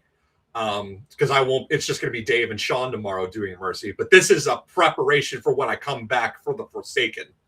I'm going to be bringing up a lot of these ideas, and then this could be a reference point to come back because I don't want to completely take over the Forsaken stream. But I will be referencing back to these stories when I talk about Euron and Blackstone and dragons and all of that. Plus, and it's also holiday themed. Like the first story of the festival was the Yuletide, and now this is Midsummer. So these are also holiday themed stories. I sought out the tavern keeper's nephew and questioned him in regard to his dreams, but he was vague, though willing to oblige. He did not mind discussing them, but was unable to describe them with any clarity. Though he dreamt the same dreams repeatedly, and though they were hideously vivid at the time, they left no distinct impression on his waking mind. He remembered them only as chaotic nightmares through which huge whirling fires shot lurid tongues of flame, and a black drum bellowed incessantly. One thing only he remembered clearly. In one dream, he had seen the black stone, not on a mountain slope, but set like a spire on a colossal black castle. As for the rest of the villagers, I found them not inclined to talk about the stone, with the exception of the schoolmaster, a man of surprising education, who spent much more of his time out in the world than any of the rest. He was much interested in what I told him of von Juntz's remarks about the stone, and warmly agreed with the German author in the alleged age of the monolith. He believed that a coven had once existed in the vicinity, and that possibly all of the original villagers had been members of that fertility cult, which once threatened to undermine European civilization and gave rise to the tales of witchcraft. He cited the very name of the village to prove his point. It had not been originally named Strigvosier, he said. According to the legends, the builders had called it Zolthian, which was the aboriginal name of the site on which the village had been built many centuries ago.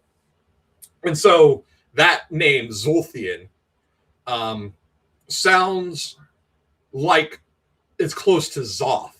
So another thing that I had been doing on my channel, which I need to get back to, is Lynn Carter's Zothic legend cycle. Zoth is a green binary star where Cthulhu and his progeny originate. So we see more of this sort of linguistic stuff, Zolthian, Zoth. It's a much more alien name than anything than what we would imagine rising up in Eastern Europe, in Hungary, like where we are in this story. It's a name that seems completely out of place, both for the area and the time. Also, the festival we talked about witchcraft in the festival. That was Massachusetts Salem witch trials, but we also got to remember Europe had its own witch trials. That's where the Spanish Inquisition rises from, and Germany especially, and places in Eastern and Central Europe, like Poland and Hungary especially, had their own set of witch trials and witch hunts and all of that. So So here, with this Midsummer Festival, Robert E. Howard is playing with the European witch hunts and witch trials. This fact roused again an indescribable feeling of uneasiness. The barbarous name did not suggest connection with any Scythic, Slavic, or Mongolian race to which an aboriginal people of these mountains would, under natural circumstances, have belonged. So, yeah, right there, I just said it. That the Magyars and Slavs of the lower valleys believed the original inhabitants of the village to be members of the witchcraft cult was evident, the schoolmaster said, by the name they gave it, which name continued to be used even after the older settlers had been massacred by the Turks, and the village rebuilt by a cleaner and more wholesome breed. He did not believe that the members of the cult erected the monolith, but he did believe that they used it as a center of their activities, and repeating vague legends which had been handed down since before the Turkish invasion, he advanced the theory that the degenerate villagers had used it as a sort of altar on which they offered human sacrifices, using as victims the girls and babies stolen from his own ancestors in the lower valleys. So, and that brings up Euron's the no godless man speech, right? When Euron says, "I've seen goats and bulls, and babes sacrificed in their honor." And babes can also, when he refers to it, the children that are sacrificed, another form of that would be virgin sacrifices, virgin maids.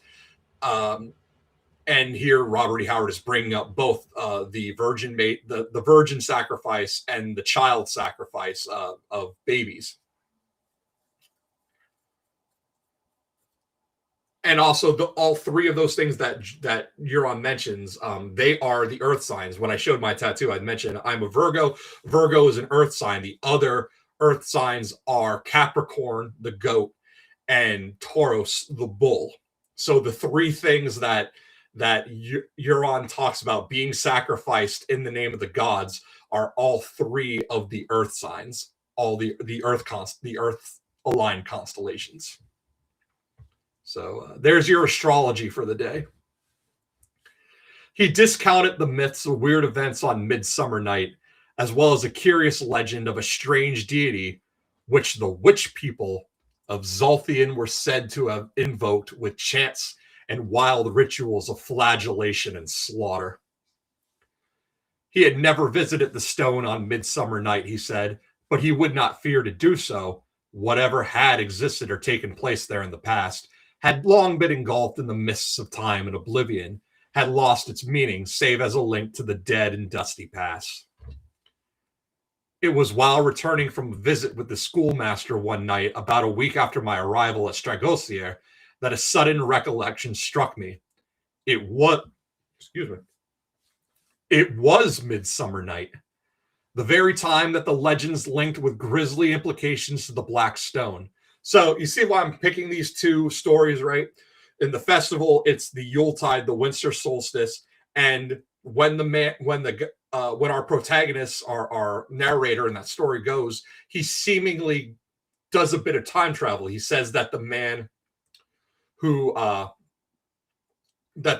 when he showed his real face resembled his great grandfather who died in the 1690s. So it's like he traveled into the past for this moment. It's like when we think of like Halloween, All Hallows Eve, the night that the dead can walk the earth, but you apply that to the winter solstice and the summer solstice. The same thing is going to happen again here when this guy goes to visit this Black Stone. It's like we take a step back into time and we view a ritual that happened centuries ago, and that brings us to Bran. Bran looking through the eyes of the weirwood into the past when he sees the man being sacrificed, the white-haired old woman slitting his throat with the bronze dagger. Bran is seeing a human sacrifice from some kind of ritual in the past, and that is what happened in the festival. There we saw he went back into the past and they summoned dead dragons. Here in this story, when we get to the Midsummer Night in the Black Stone, it will be views of another sacrifice in the past. Oh, and we got a super chat. Thank you, Kimber LaFay. Justin Jeffrey writing about an ancient monolith sounds like Geoffrey of Monmouth, famous chronicler of King Arthur. Another homage. With Robert E. Howard, most likely. With his obsession with history. And yeah, he most likely is invoking Arthurian legend by giving this poet he created that specific name.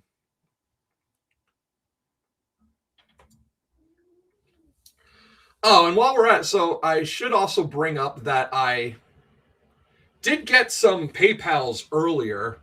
So first I had a super chat from Felicia on my, was it Felicia? I got a super thanks on one of my older videos, but I also got some PayPals that had come in earlier in the days leading up here. Most of it's Merry Christmas stuff, but there was one. I can get into my PayPal.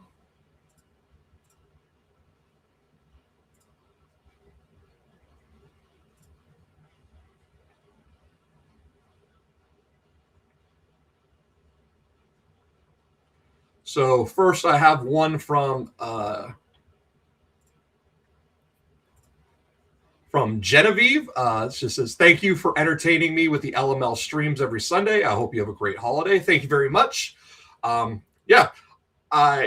Christmas was pretty uneventful since I didn't actually celebrate my holiday yet, but I will be celebrating it tomorrow. And then I have two from Samantha. One was just emojis, but the other one, I was tickled pink. She had sent me a poem, which I'll actually bring up here. So let me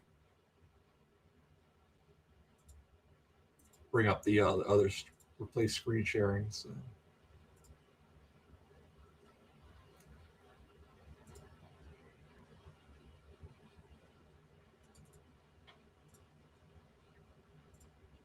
So she had brought up this poem from Lovecraft, and this is a Christmas poem, Christmas Greetings to Fellis, which is a nickname for Frank Belknap Long, which is another one of these Circle of Writers. Haughty Sphinx, whose amber eyes hold the secrets of the skies, as thou ripplest in thy grace round the chairs and chimney place, scorn on thy patrician face, hiss not harsh, nor use thy claws on the hand that gives applause.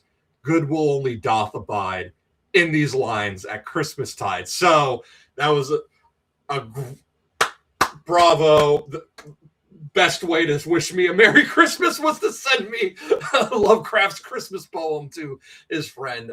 And I should talk about Frank Belknap Long.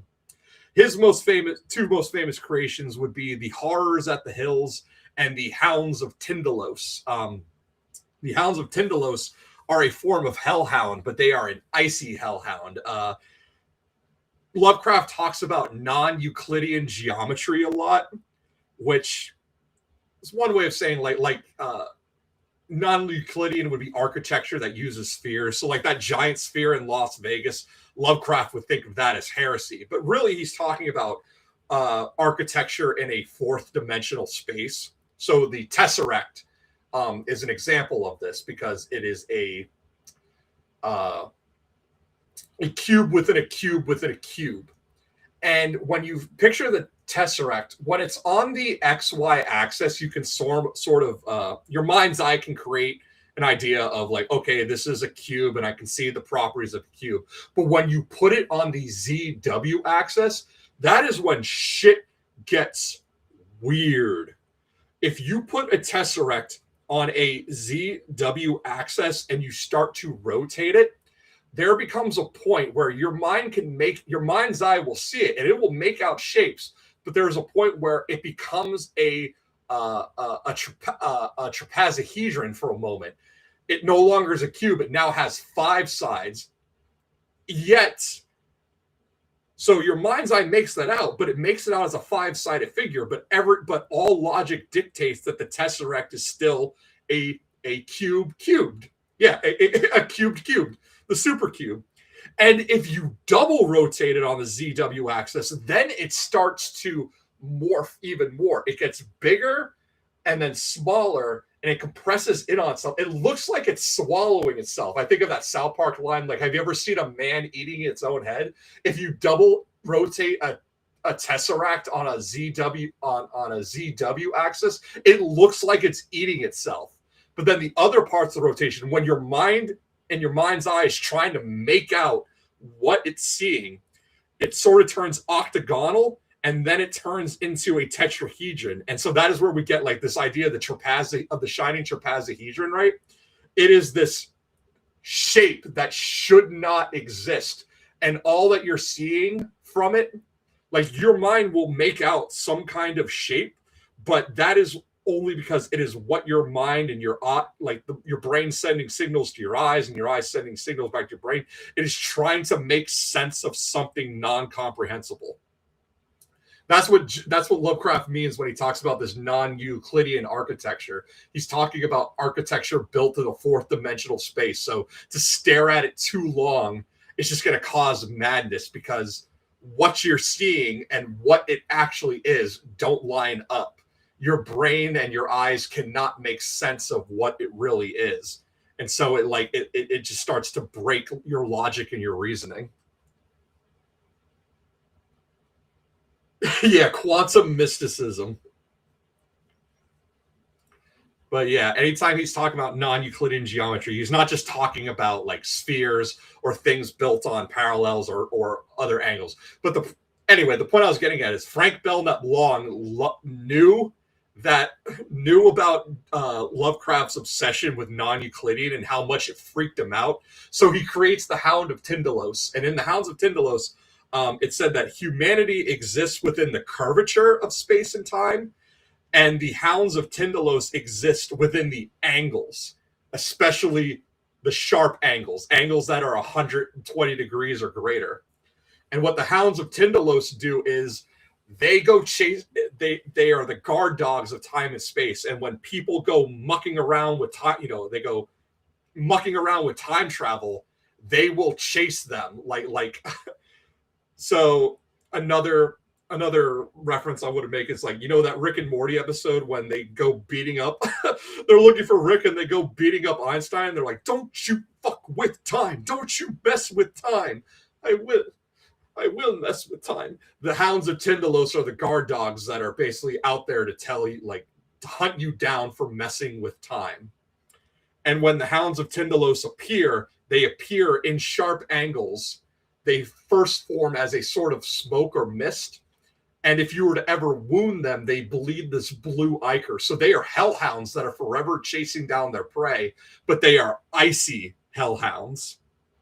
So more of this ice and fire imagery. When we think of hellhounds, usually we tend to think of Cerberus. The Hounds of Tyndalos are the ice answer to hellhounds. It is an icy hell. And yeah, they are chasing people who go messing around with time.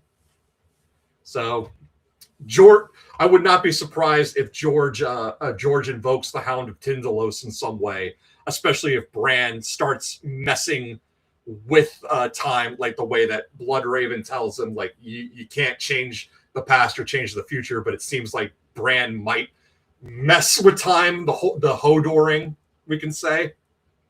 That when the Hodoring happens, if Summer like intervenes or breaks Bran away, that is going to be a total Hounds of Tyndalos reference.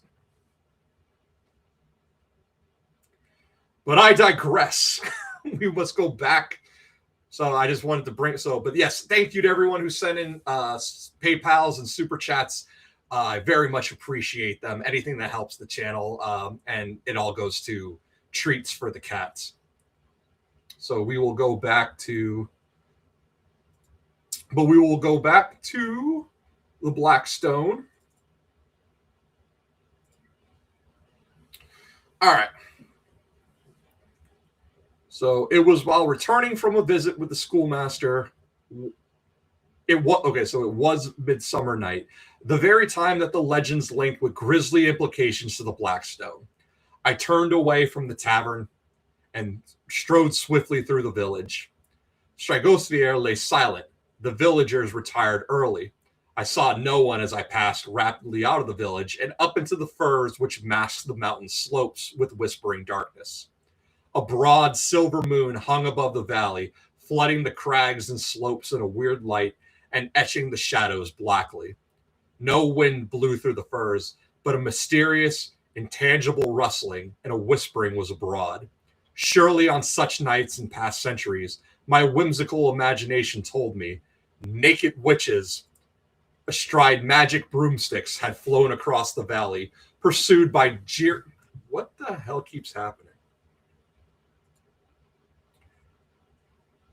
I don't know if like this stream wants to be on like a time limit of how long I can have a window open, but I don't know. It keeps closing on its own.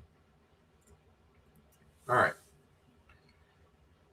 So riding broomsticks had flown across the valley, pursued by jeering demonic familiars.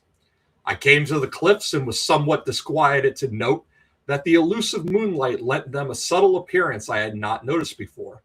In the weird light, they appeared less like natural cliffs and more like the ruins of Cyclopean and Titan-reared battlements jutting from the mountain slope.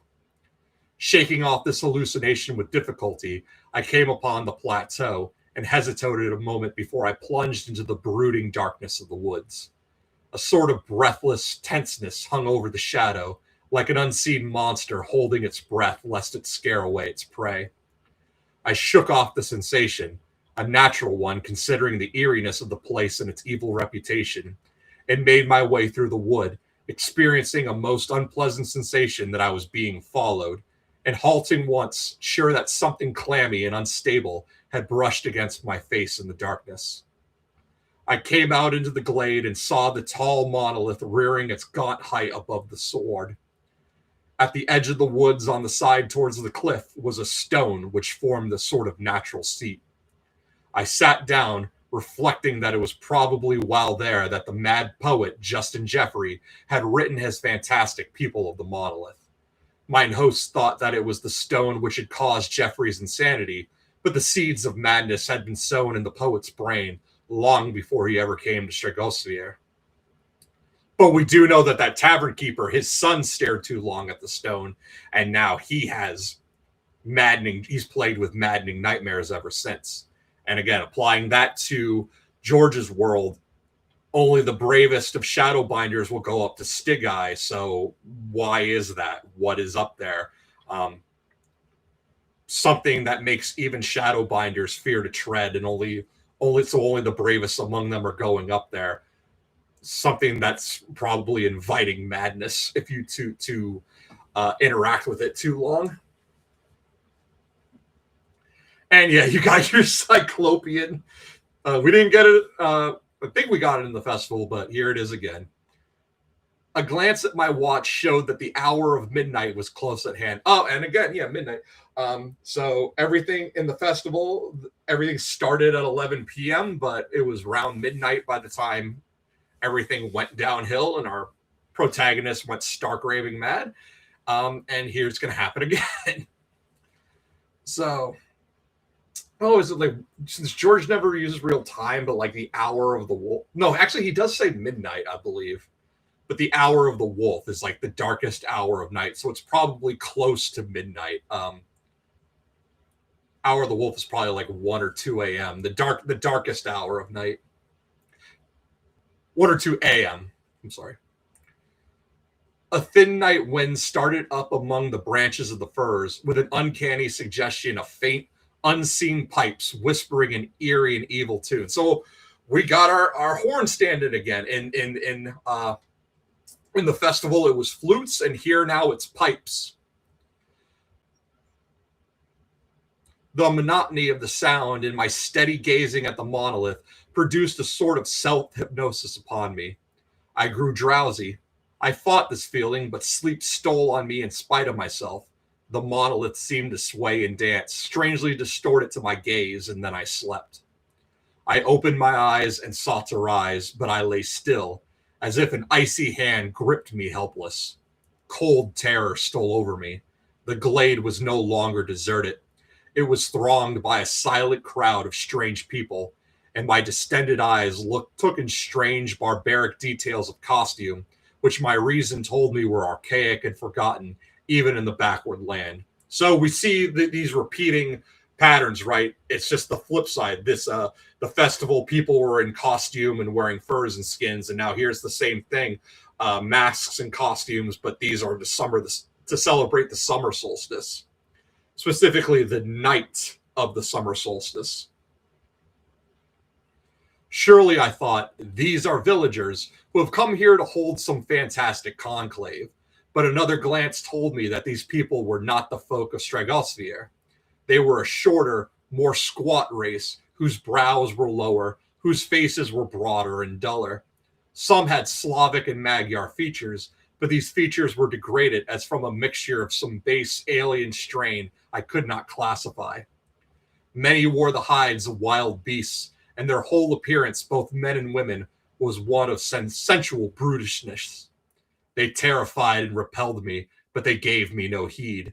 They formed in a vast half circle in front of the monolith and began a sort of chant, flinging their arms in unison and weaving their bodies rhythmically from the waist upward. All eyes were fixed on the top of the stone which they seemed to be invoking.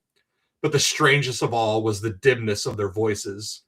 Not 50 yards from me, hundreds of men and women were unmistakably lifting their voices in a wild chant. Yet those voices came to me as a faint, indistinguishable murmur, as if from across vast leagues of space or time. Before the monolith stood a sort of brazier from which a vile and nauseous yellow smoke billowed upward, curling curiously in a swaying spiral around the black shaft like a vast, unstable snake. On one side of this brazier lay two figures, a young girl, stark naked and bound hand and foot, and an infant, apparently only a few months old. On the other side of the brazier squatted a hideous old hag with a queer sort of black drum on her lap. This drum she beat with slow, light blows of her open palms, but I could not hear the sound. And since we're talking Euron and Ironborn, remember House Drum? And House Drum is one of the historical members of House Drum, Dagon Drum, said to be a necromancer. Where would that name come from? It's probably something similar to this taking place on the Iron Islands up at Old Wick. The rhythm of the swaying bodies grew faster, and into the space between the people and the monolith sprang a naked young woman, her eyes blazing, her long black hair flying loose. Spitting dizzily on her toes, she whirled across the open space and fell prostrate before the stone, where she lay motionless. The next instant, a fantastic figure followed her, a man from whose waist hung a goat skin and whose features were entirely hidden by a sort of mask made from a huge wolf's head, so that he looked like a monstrous nightmare being, horribly compounded of elements both human and bestial. So there, Robb Stark wearing his wolf's head, and here's a man, this sort of shamanic figure, and he is wearing a wolf's head. In his hand, he held a bunch of long fur switches bound together at the larger ends, and the moonlight glinted on a chain of heavy gold looped about his neck. A smaller chain, depending from it, suggested a pendant of some sort, but this was missing. The people tossed their arms violently and seemed to redouble their shouts as this grotesque creature loped across the open space with many a fantastic leap and caper. Coming to the woman who lay before the monolith, he began to lash her with the switches he bore, and she leapt up and spun to the wild mazes of the most incredible dance I have ever seen. And her tormentor danced with her, keeping the wild rhythm, matching her every whirl and bound, while incessantly raining cruel blows on her naked body. And at every blow, he shouted a single word over and over, and all the people shouted it back. I could see the working of their lips, and now the faint, far-off murmur of their voices merged and blended into one distant shout, repeated over and over with slobbering ecstasy. But what the one word was, I could not make out. In dizzy whirls spun the wild dancers, while the lookers-on, standing still in their tracks, followed the rhythm of their dance with swaying bodies and weaving arms. Madness grew in the eyes of the capering votaires and was reflected in the eyes of the watchers. Wilder and more extravagant grew the whirling frenzy of that mad dance. It became a bestial and obscene thing, while the old hag howled and battered the drum like a crazy woman, and the switches cracked out a devil's tune. Blood trickled down the dancer's limbs, but she seemed not to feel the lashing, save as a stimulus for further enormities of outrageous motion. Bounding into the midst of the yellow smoke, which now spread out tenuous tentacles to embrace both flying figures, she seemed to merge with that foul fog and veil herself with it. Then, emerging into plain view, closely followed by the beast thing that flogged her, she shot into an indescribable explosive burst of dynamic mad motion. And on the very crest of that mad wave, she dropped suddenly to the sward, quivering and panting as if completely overcome by her frenzied exertions. The lashing continued with unabated violence and intensity, and she began to wriggle toward the monolith on her belly. The priest, or such I will call him, followed, lashing her unprotected body with all the power of his arm as she writhed along, leaving a heavy track of blood on the trampled earth. She reached the monolith, and gasping and panting, flung both arms about it and covered the cold stone with fierce, hot kisses, as in frenzied and unholy adoration. The fantastic priest bound it high in the air, flinging away the red-dabbled switches, and the worshippers, howling and foaming at the mouths, turned on each other with tooth and nail, rending one another's garments and flesh in a blind passion of bestiality. Have you read?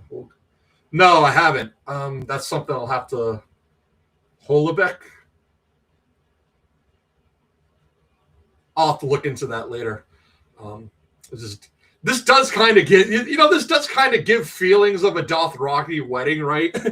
Like a Dothraki wedding with less than 2 kills is considered a dull affair. But yeah, this is some kind of intense pagan ritual that we are seeing. And then they turn on each other, rending one another's garments and flesh in a blind passion of bestiality. The priest swept up the infant with a long arm and, shouting again that name, whirled the wailing babe high in the air and dashed its brains out against the monolith, leaving a ghastly stain on the black surface. Oof, that's great. And that's like Gregor Clegane bashing baby Prince Aegon's head. Cold with horror, I saw him rip the tiny body open with his bare, brutish fingers and fling handfuls of blood on the shaft, then toss the red and torn shape into the brazier, extinguishing flame and smoke in a crimson rain, while the maddened brutes behind him howled over and over the name. Then suddenly they all fell prostrate, writhing like snakes, while the priest flung wide his gory hands as in triumph. I opened my mouth to scream my horror and loathing, but only a dry rattle sounded. A huge, monstrous, toad-like thing squatted on the top of the monolith. I saw its bloated, repulsive, and unstable outline against the moonlight, and set in what would have been the face of a natural creature, its huge, blinking eyes, which reflected all the lust, abysmal greed, obscene cruelty, and monstrous evil that had stalked the sons of men since their ancestors moved blind and hairless in the treetops. In those grisly eyes were mirrored all the unholy things and vile secrets that sleep in the cities under the sea, and that skulk from the light of day in the blackness of primordial caverns. And so that ghastly thing that the unhallowed ritual of cruelty and sadism and blood had evoked from the silence of the hills leered and blinked down on its bestial worshippers who groveled in abhorrent abasement before it. So you can kind of see the setup as, so this is Sithagwa, this toad god, but you see the setup. If Euron is to tread into the realm of gods and become something greater than, we're probably going to get a scene reminiscent of this. Now the beast-masked priest lifted the bound and weakly writhing girl in his brutish hands and held her up towards that horror on the monolith. And as that monstrosity sucked in its breath, lustfully, oh, hey, David! Lustfully and slobberingly, something snapped in my brain and I fell into a merciful faint. I opened my eyes on a still white dawn. All the events of the night rushed back on me, and I sprang up, then stared about me in amazement. The monolith brooded gaunt and silent above the sward which waved, green and untrampled in the morning breeze. A few quick strides took me across the glade. Here had the dancers leaped and bounded until the ground should have been trampled bare, and here had the vortress wriggled her painful way to the stone, streaming blood on the earth. But no drop of crimson showed on the uncrushed sward. I looked shudderingly at the side of the monolith against which the bestial priest had brained the stolen baby, but no dark stain nor grisly clot showed there. A dream. It had been a wild nightmare. Or else, I shrugged my shoulders. What vivid clarity for a dream. I returned quietly to the village and entered the inn without being seen. And there I sat meditating over the strange events of the night. More and more was I prone to discard the dream theory.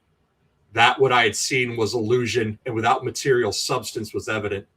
But I believed that I had looked on the mere shadow of a deed perpetrated in ghastly actuality in bygone days. But how was I to know? What proof to show that my vision had been a gathering of foul specters rather than a nightmare originating in my brain? As if for answer, a name flashed into my mind. Salim Bahadar. According to legend, this man, who had been a soldier as well as a scribe, had commanded that part of Suleiman's army which had devastated Stragosier. It seemed logical enough, and if so, he had gone straight from the blotted out countryside to the bloody field of Shamval and his doom. I sprang up with a sudden shout. That manuscript which was taken from the Turk's body and which Count Boris shuddered over. Might it not contain some narration of what the conquering Turks found in Stragosier? What else could have shaken the iron nerves of the Polish adventurer? And since the bones of the Count had never been recovered, what more certain than that the lacquered case, with its mysterious contents, still lay hidden beneath the ruins that covered Boris Vladinov? I began packing my bag with fear haste. 3 days later, found me ensconced in a little village a few miles from the old battlefield. And when the moon rose, I was working with savage intensity on the great pile of crumbling stone that crowned the hill. It was back-breaking toil. Looking back now, I cannot see how I accomplished it, though I labored without pause from moonrise to dawn. Just as the sun was coming up, I tore aside the last tangle of stones and looked on all that was mortal of Count Boris Vladinov. Only a few pitiful fragments of crumbling bone. And among them, crushed out of all original shape, lay a case whose lacquered surface had kept it from complete decay through the centuries. I seized it with frenzied eagerness, and piling back some of the stones on the bones, I hurried away, for I did not care to be discovered by the suspicious peasants and in an act of apparent desecration.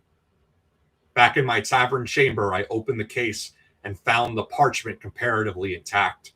And there was something else in the case, a small, squat object wrapped in silk.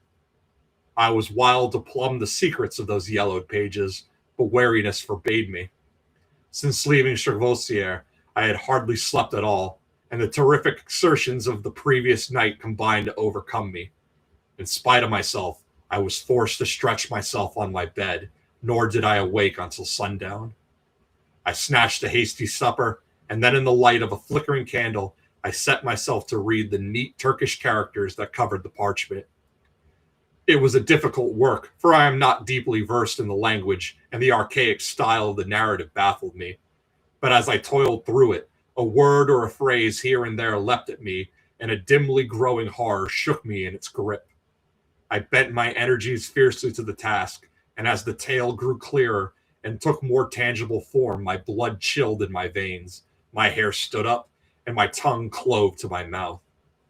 All external things partook of the grisly madness of the infernal manuscript, until the night sounds of insects and creatures in the woods took the form of ghastly murmurings and stealthy treadings of ghoulish horrors, and the sighing of the night wind changed to tittering, obscene gloating of evil over the souls of men. At last, when gray dawn was stealing through the latticed window, I laid down the manuscript and took up and unwrapped the thing in the bit of silk. Staring at it with haggard eyes, I knew the truth of the matter was clinched, even had it been possible to doubt the veracity of that terrible manuscript. And I replaced both obscene things in the case, nor did I rest nor sleep nor eat until that case containing them had been weighted with stones and flung into the deepest current of the Danube, which God grant carried them back into the hell from which they came. It was no dream I dreamt on midsummer midnight in the hills above Stragosier. Well, for Justin Jeffrey, that he tarried there only in the sunlight and went his way, for had he gazed upon that ghastly conclave, his mad brain would have snapped before it did. How my own reason held, I do not know. No, it was no dream. I gazed upon a foul rout of votaries long dead, come up from hell to worship as of old, ghosts that bowed before a ghost. For hell has long claimed their hideous god. Long, long he dwelt among the hills, a brain-shattering vestige of an outworn age, but no longer his obscene talons clutch for the souls of living men, and his kingdom is a dead kingdom, peopled only by the ghosts of those who served him in his lifetime and theirs. By what foul alchemy or godless sorcery the gates of hell are opened on that one eerie night, I do not know, but mine own eyes have seen. And I know I looked on no living thing that night, for the manuscript written in the careful hand of Salim Bahadur narrated at length that he and his raiders found in the valley of Stragosvir. And I read, set down in detail, the blasphemous obscenities that torture wrung from the lips of screaming worshippers. And I read, too, of the lost, grim black cavern high in the hills where the horrified Turks hemmed a monstrous, bloated, wallowing toad-like being and slew it with flame and ancient steel, blessed in old times of Muhammad, and with incantations that were old when Arabia was young. And even staunch old Salim's hand shook as he recorded the cataclysmic, earth-shaking death howls of the monstrosity, which died not alone, for half-score of his slayers perished with him, in ways that Salim would not or could not describe. And that squat idol carved of gold and wrapped in silk was an image of himself, and Salim tore it from the golden chain that looped the neck of the slain high priest of the mask. Well that the Turks swept out that foul valley with torch and cleanly steel. Such sights as those brooding mountains have looked on belong to the darkness and abysses of lost eons. No, it is not fear of the toad thing that makes me shudder in the night. He is made fast in hell with his nauseous horde, freed only for an hour on the most weird night of the year as I have seen, and of his worshippers none remain. But it is the realization that such things once crouched, beast-like above the souls of men, which brings cold sweat to my brow, and I fear to peer again to the leaves of von Juntz's abomination. For now I understand his repeated phrase of keys. Aye, keys to outer doors, links with an abhorrent past, and who knows, of abhorrent spears of the present. And I understand why the cliffs look like battlements in the moonlight, and why the tavern keeper's nightmare-haunted nephew saw in his dream the black stone like a spire on a cyclopean black castle. If men ever excavate among those mountains, they may find incredible things below those masking slopes. For the cave wherein the Turks trapped the thing was not truly a cavern, and I shudder to contemplate the gigantic gulf of eons which must stretch between this age and the time when the earth shook herself and reared up like a wave those blue mountains that, rising, enveloped unthinkable things. May no man ever seek to uproot that ghastly spire men call the Black Stone. A key, aye, it is a key, symbol of a forgotten horror. That horror has faded into the limbo from which it crawled, loathsomely, in the black dawn of the earth. But what of the other fiendish possibilities hinted at by von Yuntz? What of the monstrous hand which strangled out his life? Since reading what Salim Bahadur wrote, I can no longer doubt anything in the Black Book. Man was not always master of the earth. And is he now? And the thought recurs to me. If such a monstrous entity as the master of the monolith somehow survived its own unspeakably distant epoch so long, what nameless shapes may even now lurk in the dark places of the world?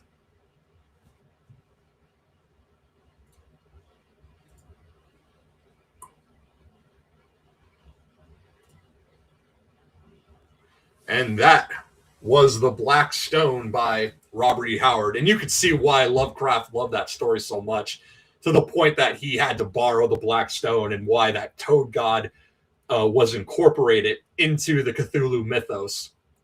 And yeah, it is like, yeah, he sees, our narrator sees a vision of a day once past, a ritual that was enacted hundreds of years ago. But are such things still happening? Well, yeah, in the world of Lovecraft, of course they are. There are cults to Cthulhu and Hastur and Shub-Niggurath and all these other entities, and there's always a possibility that this cult of Tsathoggua can always rise again. And of course it does in the expanded mythos. Other writers will borrow these gods, and Tsathoggua will make his appearance in other stories outside of Howard and Lovecraft. And we will end our night with one more tale. Well, actually, it's actually kind of two tales. It's a two in one thing. And from here, we move on to Lynn Carter. So if you were around the last stream I did with Dave and Sean, when I was talking about Tatters of the King. Tatters of the King is a campaign in the Call of Cthulhu tabletop role-playing game. It is the game that ate George's life, as he has said.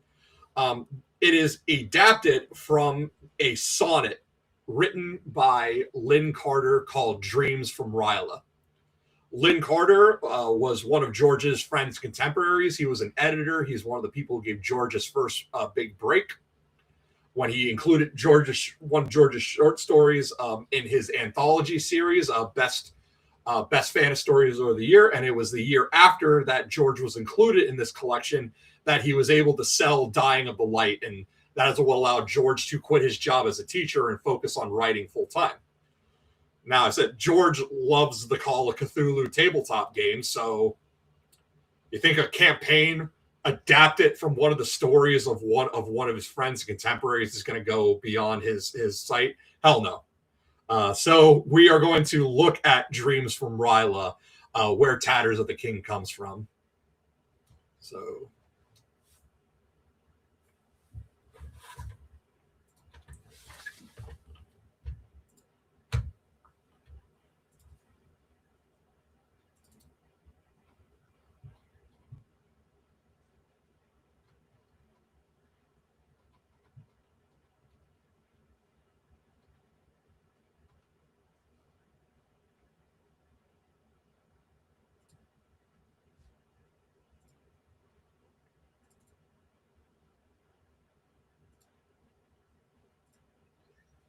Okay.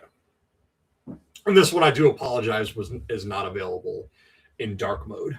But so this is Dreams from Ryla by Lynn Carter. Dr. Milton Avery Barnes, senior curator of the manuscripts collection of Miskatonic University in Arkham, Massachusetts, has asked me to edit for publication the following verses, which were discovered among the papers of the gifted young poet Wilbert Nathaniel Hogg. Nearly 30 years have elapsed since the discovery of these poems, which are now published here in their final and corrected form for the first time. The disappearance of Mr. Hogg from his ancient family home on State Street occurred during the night of September 13th, 1944, and is still an unsolved mystery. He has since been declared legally dead by the county court, however, and as he died interstate, leaving no clearly defined heirs, the state of Massachusetts has formally bequeathed his papers and his library to the university, on whose behalf my editorial labors have been performed.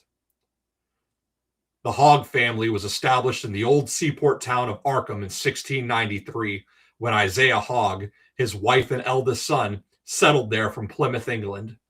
The family fortunes were built on the South Seas trading voyages of Isaiah's son, the famous Yankee trader, Captain Abner Ezekiel Hogg, who pioneered the rum and copra trade in the Pacific. Folklorists, anthropologists, and occult scholars may, however, know Captain Hogg best for his reputed discovery of the obscure and debatable Ponape scripture in the Carolines circa 1734, which manuscript currently is in the possession of the Kester Library in Salem, Massachusetts, and concerning which the late archaeologist Harold Hadley Copeland published his shocking and controversial book, The Prehistoric Pacific in the Light of the Ponape Scripture. For well over 2 centuries, the Hoggs have been prominent in Massachusetts history. Their connections with the Great Marsh family have been the subject of considerable genealogical research. It was, in fact, the same Abner Ezekiel Hogg who wed Bethesda Randall Marsh in 1713 and thus became the son-in-law of the famous Captain Obed Marsh, whose exploits as a merchant skipper are a part of local Arkham legend.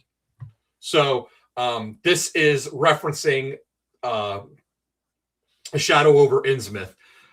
Captain Obed Marsh is the one who made the original deal with the Deep Ones, making human sacrifices in exchange for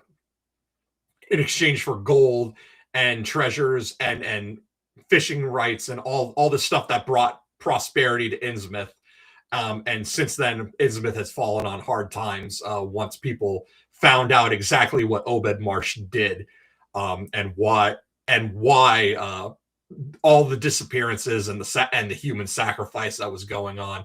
And Innsmouth is still haunted to this day by Deep Ones who come from out of the sea and steal people. And a lot of inhabitants of Innsmouth have this Deep One bloodline where they themselves will, as they grow older, they'll start to look fishier until they return to the sea.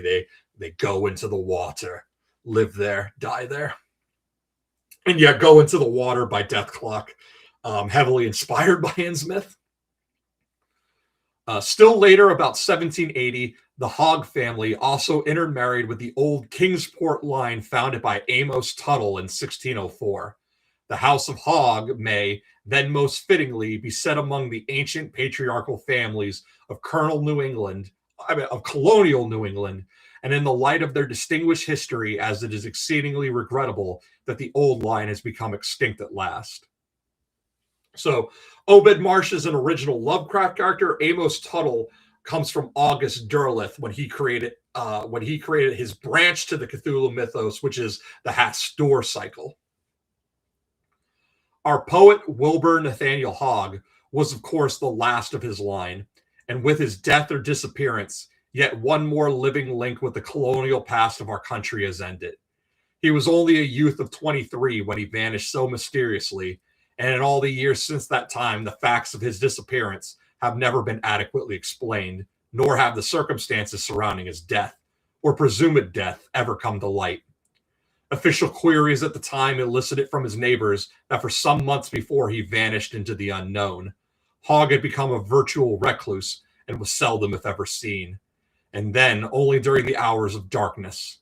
The morbid strain evident in his verses, The continual references to death and madness, the profusion of occult themes borrowed from obscure, unwholesome mythological texts indicate an unstable intellect, bordering perhaps on severe aberrance. This is a question for psychologists, however, and our principal concern here is purely a literary one. In preparing these sonnets for publication, I have imposed upon them an order and sequence not indicated in the original manuscript. I have been aided by the rapid degeneracy of Hogg's handwriting. What I assume to be the earlier verses, those relating to his childhood, are written in a clear and classic Spenserian hand. Rapidly, however, this clarity decays to a hurried scribble, and in the latter half of the sonnets, the penmanship has become an almost animal scrawl. The page is splotched and stained by the oddest pus or slime. Indeed, the latter verses are all but illegible, and so uncouth in their ragged scrawl that I have almost fancied them indited on the page by the deformed paw of some hybrid beast, than by the scion of a fine old Arkham family. The mystery of Hogg's disappearance, so oddly akin to the mystery of his late uncle Zorad Ethan Hogg, murdered and repugnantly mutilated by an unknown hand, our poet makes shuddering reference to the crime in the sonnet I have numbered 7, will probably never be solved at this late date. But the dark brilliance of his macabre verse, savoring of the more poisonously beautiful pages of Baudelaire or Poe, or the late Rhode Island poet H.P. Lovecraft, is clearly evident in every jeweled page. Morbid these poems are, but in the phrase of H.P. Lovecraft, radiant with beauty, the cup of the Ptolemies was carven of onyx. Lynn Carter, Miskatonic University, Arkham, Massachusetts. Yeah, Hastur is the one linked to the King in Yellow. So, to quickly while I'm getting to the next thing, to quickly sum up Hastur, because Hastur is even more of one of these story hoppers. He first appears in Ambrose Bierce's Haisha the Shepherd, and that Hastur is a benevolent god of shepherds. And what's important to remember for George's world is the Valyrians, the original Valyrians in the 14 Flames, before they found dragons, were said to be shepherds. Ambrose Bierce also wrote An Inhabitant of Carcosa, in which a man in a dreamlike state comes upon the ruins of a once glorious but now decayed dead city. So Carcosa is a corpse city. Stgai is a corpse city. From Ambrose Bierce, Hastur then jumps over to, and Carcosa, both then jump over to the pages of The King in Yellow, written by Robert W. Chambers. Carcosa becomes a setting for the play. The King in Yellow is a usurper to the throne of Carcosa, which he steals possibly by murdering the King Eldonis and forcing his queen Casilda to wife. The King in Yellow is a play that, if read, will drive people to madness. So obviously, no any attempt to reenact the play is banned, and anyone who tries to read the play in book form succumbs to madness. And reading The King in Yellow, it sort of causes the ether that separates us from the elder gods to sort of soften. It's, again, like the All Hallows Eve, the one night where the spirits can come to earth. If you read The King in Yellow, then you are essentially unlocking the door that separates us from the astral plane, and it gives the King in Yellow the chance to make his way through. And that is where the King in Yellow then moves on to the pages of Lovecraft. Lovecraft loved Chambers. He brings in the King in Yellow first in the High Priest of the Chow Chow, or that which is not the thing not to be named. This is a figure that appears in the Dream Quest of Unknown Kadath, wearing yellow robes and a silken mask. And then August Derleth really, really, really liked Hastur. He had a huge boner for Hastur. And he took it even further, and we get a lot of these tales where the Byakhee, the dead dragons, become servants to Hastur, and the King in Yellow becomes his earthly avatar, just in the way that the Black Pharaoh Nephrin Ka becomes the earthly avatar to Nyarlathotep. And then, of course, from then on, and then it just keeps hopping forward. So it starts with Ambrose Bierce. Chambers takes it a step further. Lovecraft takes it a step further. Derleth takes it a step further. Lynn Carter takes it a step further, and so on and so on and so on. And just like the Cthulhu mythos, the Carcosa mythos has become this sort of living, breathing text with new writers still continuing to add to it. And if you're a fan of what is it? True Detective, the first season of True Detective with Matthew McConaughey and Woody Harrelson, inspired directly by Robert W. Chambers and the Carcosa mythos. So here we're taking a look at Lynn Carter, who was a friend and editor, knew George in real life. They worked together. Lynn Carter passed away in the 1980s, but he wrote his own mythos stories, both in the Cthulhu mythos and in the Carcosa mythos, and then he created his own Zothic legend cycle, which is about the sons of Cthulhu, namely his youngest son, which, again, I got to get back to. One day I'll finish the Zothic legend cycle, but here we're going to be looking at some of his Hastur tales. I know I hit you all with a lot of information at once. So what is it that you need that Kimber, if you can say what is it that you need more clarification on? Was it the True Detective thing? Oh, hell yeah, True Detective's so good. But yeah, season 1 is the best of them, is definitely the best season. And it's because and even the song they sing at the end, Casilda song is the poem that opens The King in Yellow. And one of my cats, my calico cat, the only girl cat, is named Casilda. I named her after Casilda's song. It is my favorite poem. Yeah, Carter also added to the world of Conan. Carter had his fingers in many pies. But here we go in the Dreams of Ryla. So, remembrances. I am New England born, and home to me is ancient Kingsport on the harbor side. And Kingsport is where we started with the festival, and you're going to see a lot of references. When I was very young, my father died, so I came to Arkham by the sea, where Uncle Zorad and his servant Jones lived in the old house. He, my guardian, was a strange, silent, melancholy man, given to the dark old books and carven stones. It was from him at last I understood why Kingsport people shunned our family. Our grandsires came in 1693, he said, and even here they hate our blood. We came from the old country to survive. There we were witches to be burnt alive.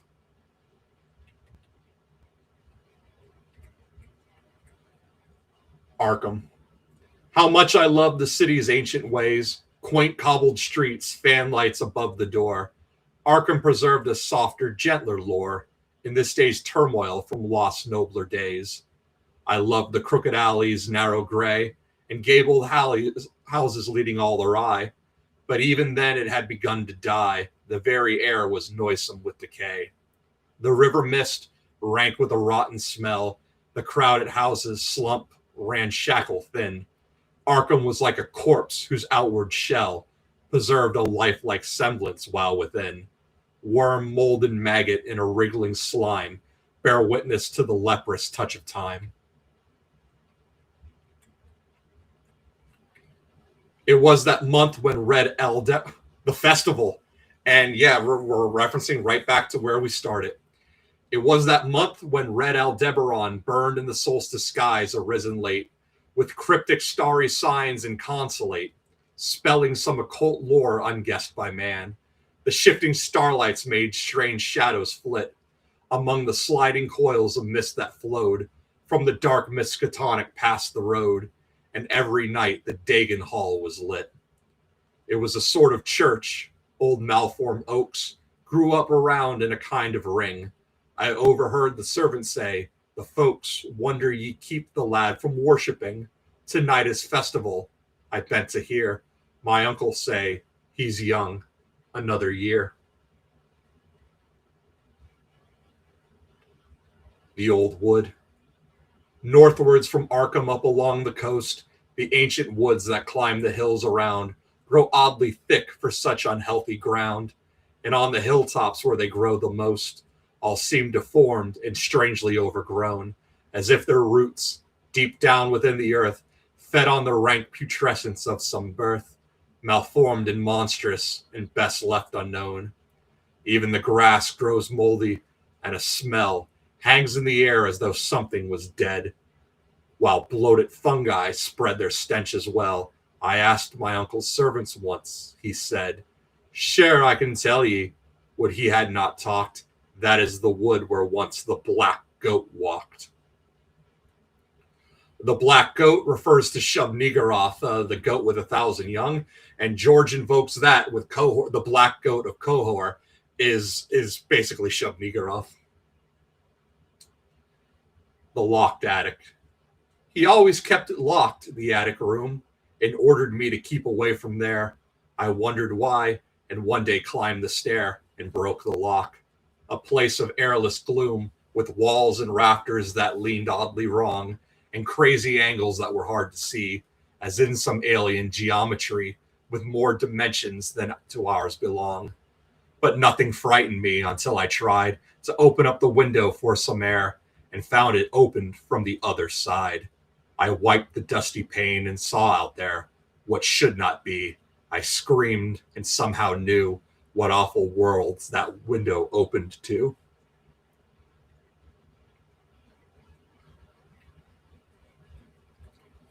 The shunned church. "It's been abandoned quite a spell," he said. "The old church on the hill in the back of Hunts. When we was kids, we thought 'twas haunted. Once I found out why it's still untenanted. One night I heard him talk about the place, how it were closed on count of what were done, and there each rude mass, and there was one never come out who went inside, they chased. The preacher feller out of town, I think. One night the kids dared me to go inside. It were all dark and dusty with a stink, all through the air like something that had died. I screamed and run soon as I understood whose image there on the black altar stood." This is the Haunter in the Dark, which we've read on another stream.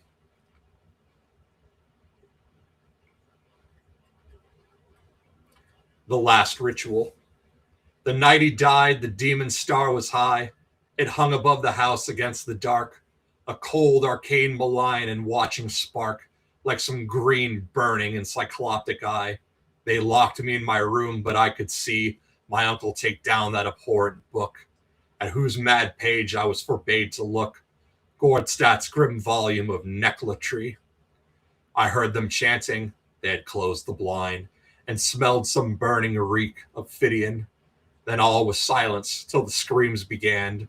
At dawn, the neighbors broke the door to find Jones gibbering and mad. Uncle was dead. They found his body, all except the head.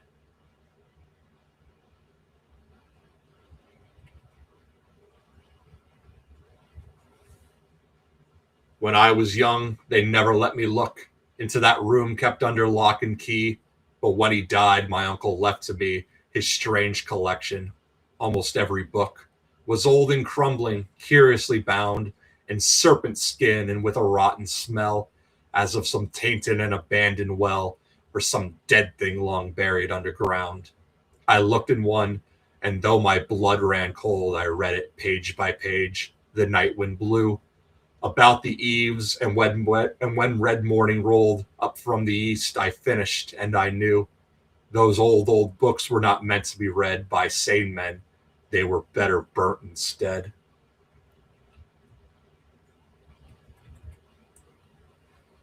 The yellowed pages, rotten with decay, crawling with loathsome symbols, fill my brain with wild, tumultuous visions. Were I sane, I'd rise and hurl the leprous book away. Yet I read on, half thrilled, half in disgust, wrapped with sick fascination to explore the vile corruption of forbidden lore that leaves me weak and soiled with nameless lust. I rise with dawn and scrub my shaking hands, and gulp strong brandy down and try to pray, and vow to burn these books another day.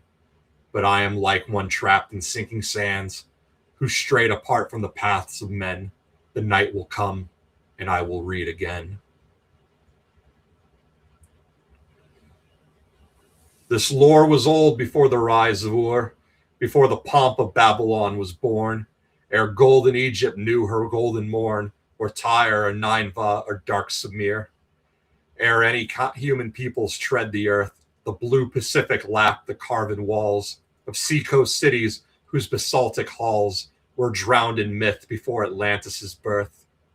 Lost land, thy ancient mages read the stars and scan necrotic hieroglyphs on scrolls, born hence from night of the Agath where she rolls, far on the rib among fantastic wars. Only the text bears witness to thy lore, sunken Ryla, that shall rise no more.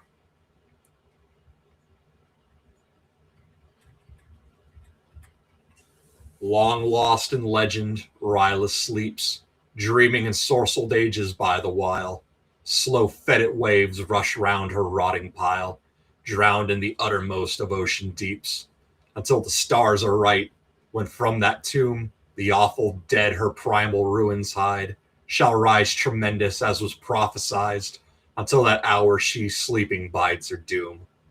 Awake not, dread ruin that the tides caress, thou weed-grown mass of throng decaying spires, dim phosphor-litten with putrescent fires.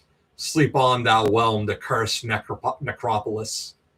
Too soon shall from thy cyclopean fane Cthulhu wake to walk the earth again.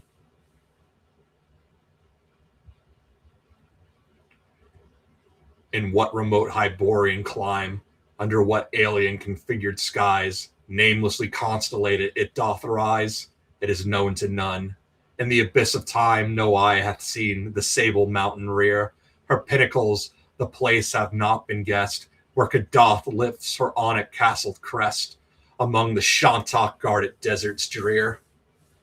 Only those dreamers roaming far afield, beyond the lands we know, to them alone is far and fabulous Kadath revealed, and all her mysteries to them made known, and that which lies deep in her inmost crypt, the secret of the Narcotic manuscript.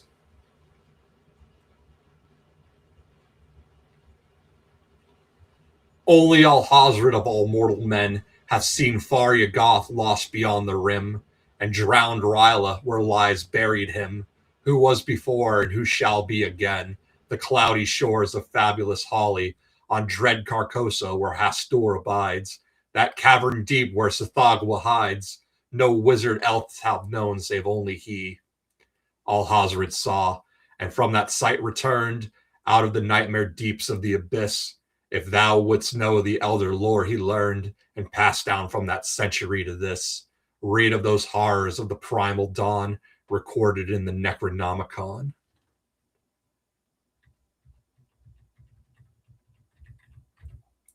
So before we go on, so the connections that are needing to be made is where you got to look at the parallels that George is using, and the stand-ins. Because while George loves to leave us these Lovecraftian Easter eggs by putting places like Kadath and Ib and Carcosa on the map, he also he'll take. I've talked about this many times, where he'll take an idea, break it down into baser parts, and then scatter it into different directions. So we get Ib, which in Lovecraft is where the gray stone city where the little frogmen live. But in his Ib, it is populated by his version of dwarves. However, the fishy frog people still exist. They're on the Isle of Toads.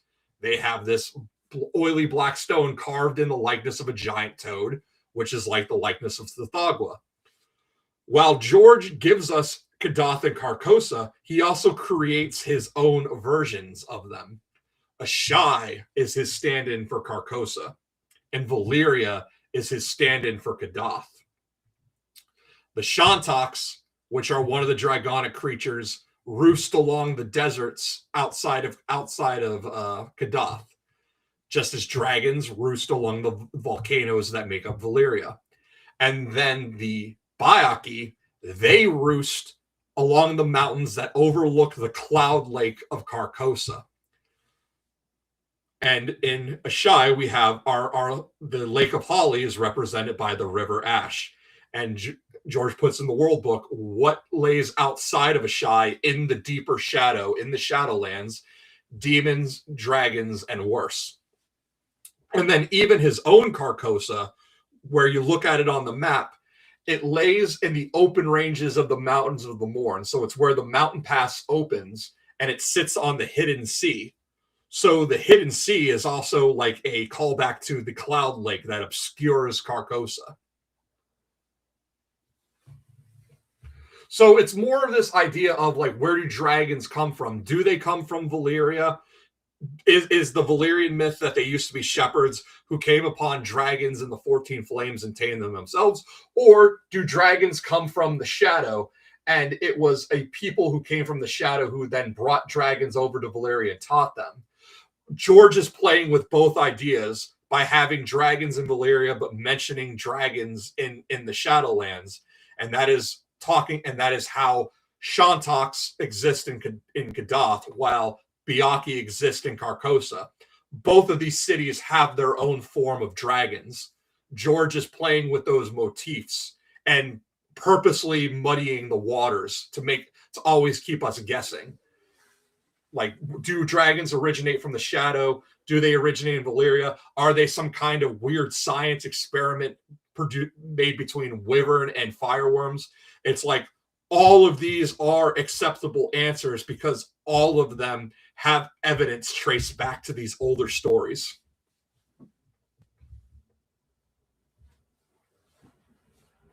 And then, yeah, like the beings of it had their giant statue of Bachrog the water lizard. So the Isle of Toads, it's a toad. And Bachrog, it could be either a water lizard, or it could either be a lizard, a reptile, or water lizard could refer to salamanders, which are amphibians. So the toadstone at Toad Isle, being a toad, is not only Sathagwa, but it also is reminiscent of Bachrog because it could be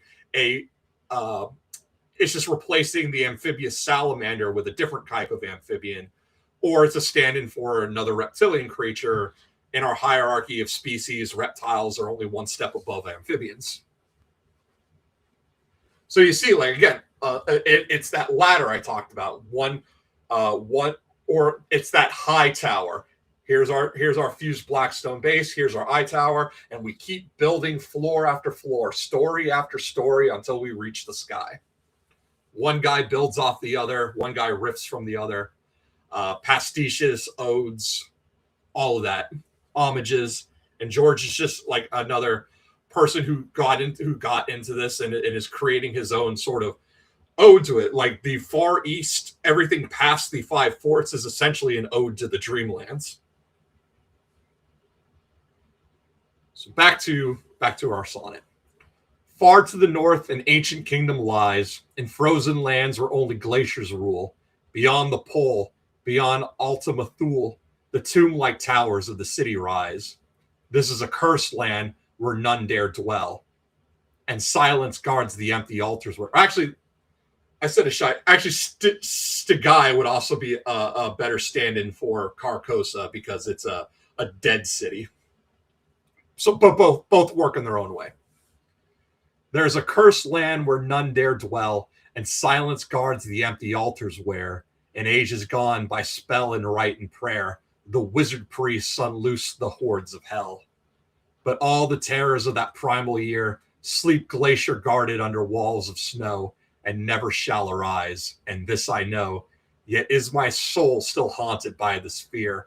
The thrones and empires of the world will shake, if ever Hyperborea awake. And now, with this winter setting, now we're getting our Night's King imagery.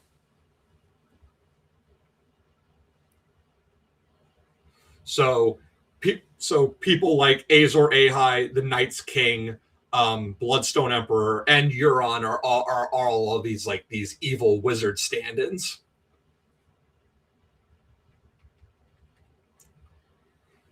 The Book of Iban. In glacier-whelmed and lost Comorium, Eons before Atlantis at the pole, where now but black and frozen oceans roll, their sluggish tides and warm suns never come. He sought the secrets of the elder age, of nightmare gods and old fantastic wars, brought down by Sithagwa from the stars, and chronicled on Ivan's darkling page. Hyperboreus spake his name with dread, and whispered of strange shapes and stranger light, that moved about his ebon spire one night, when thunder spoke and all the stars burned red. Next morn it lay in ruins everywhere. They found his book. His body was not there. Beneath Vormidrith, the mound of dread, and lost Hyperborea long ago, before the coming of eternal snow, the wizard followed where the Shantok led. And it should be noted that in the World Book it says before the land that the children of the forest lived all across Westeros, even up to the lands of always winter, which implies that the lands of winter weren't always frozen. And here, the Mound of Dread, the coming of eternal snow, this is like some lands of always winter talk, but it was a Shantok who led the wizard there. So this is more who led the first man to the far, far north, an ice dragon. Down through the gulfs of those tremendous deeps, caverns of nightmare where the wholesome sun hath never shone since first the earth begun, to that abyss where Sithagwa sleeps. Ivan alone hath seen and come back sane from that slime pit of madness where it lies, the black abomination from the skies, who sleepeth now but shall wake again. We know the truth, we who have dared to look into the darkling pages of his book.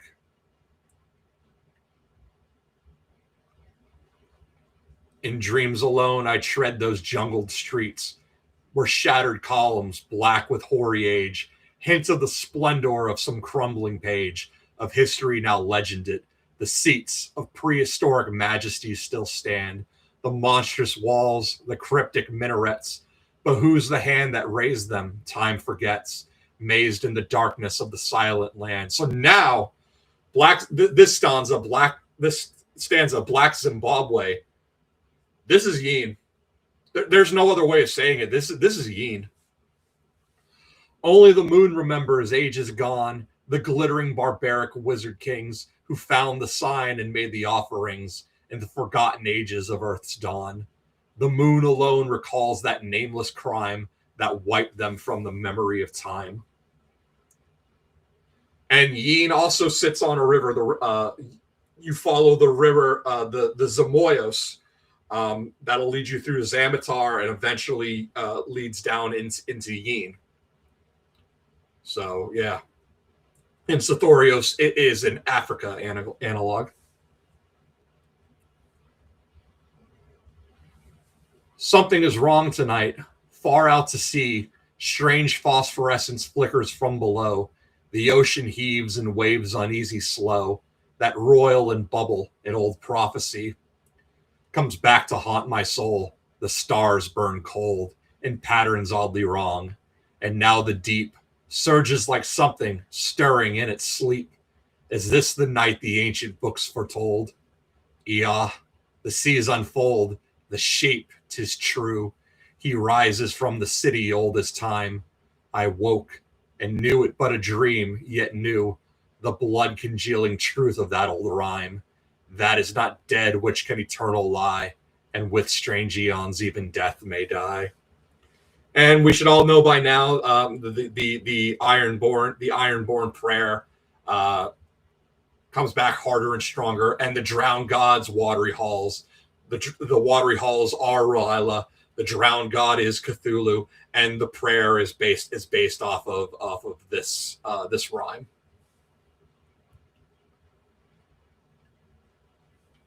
This is the night the sly-faced stranger leered. He had approached me on the lonely streets. This is the night the Arkham Coven meets. Before I answered, he had disappeared.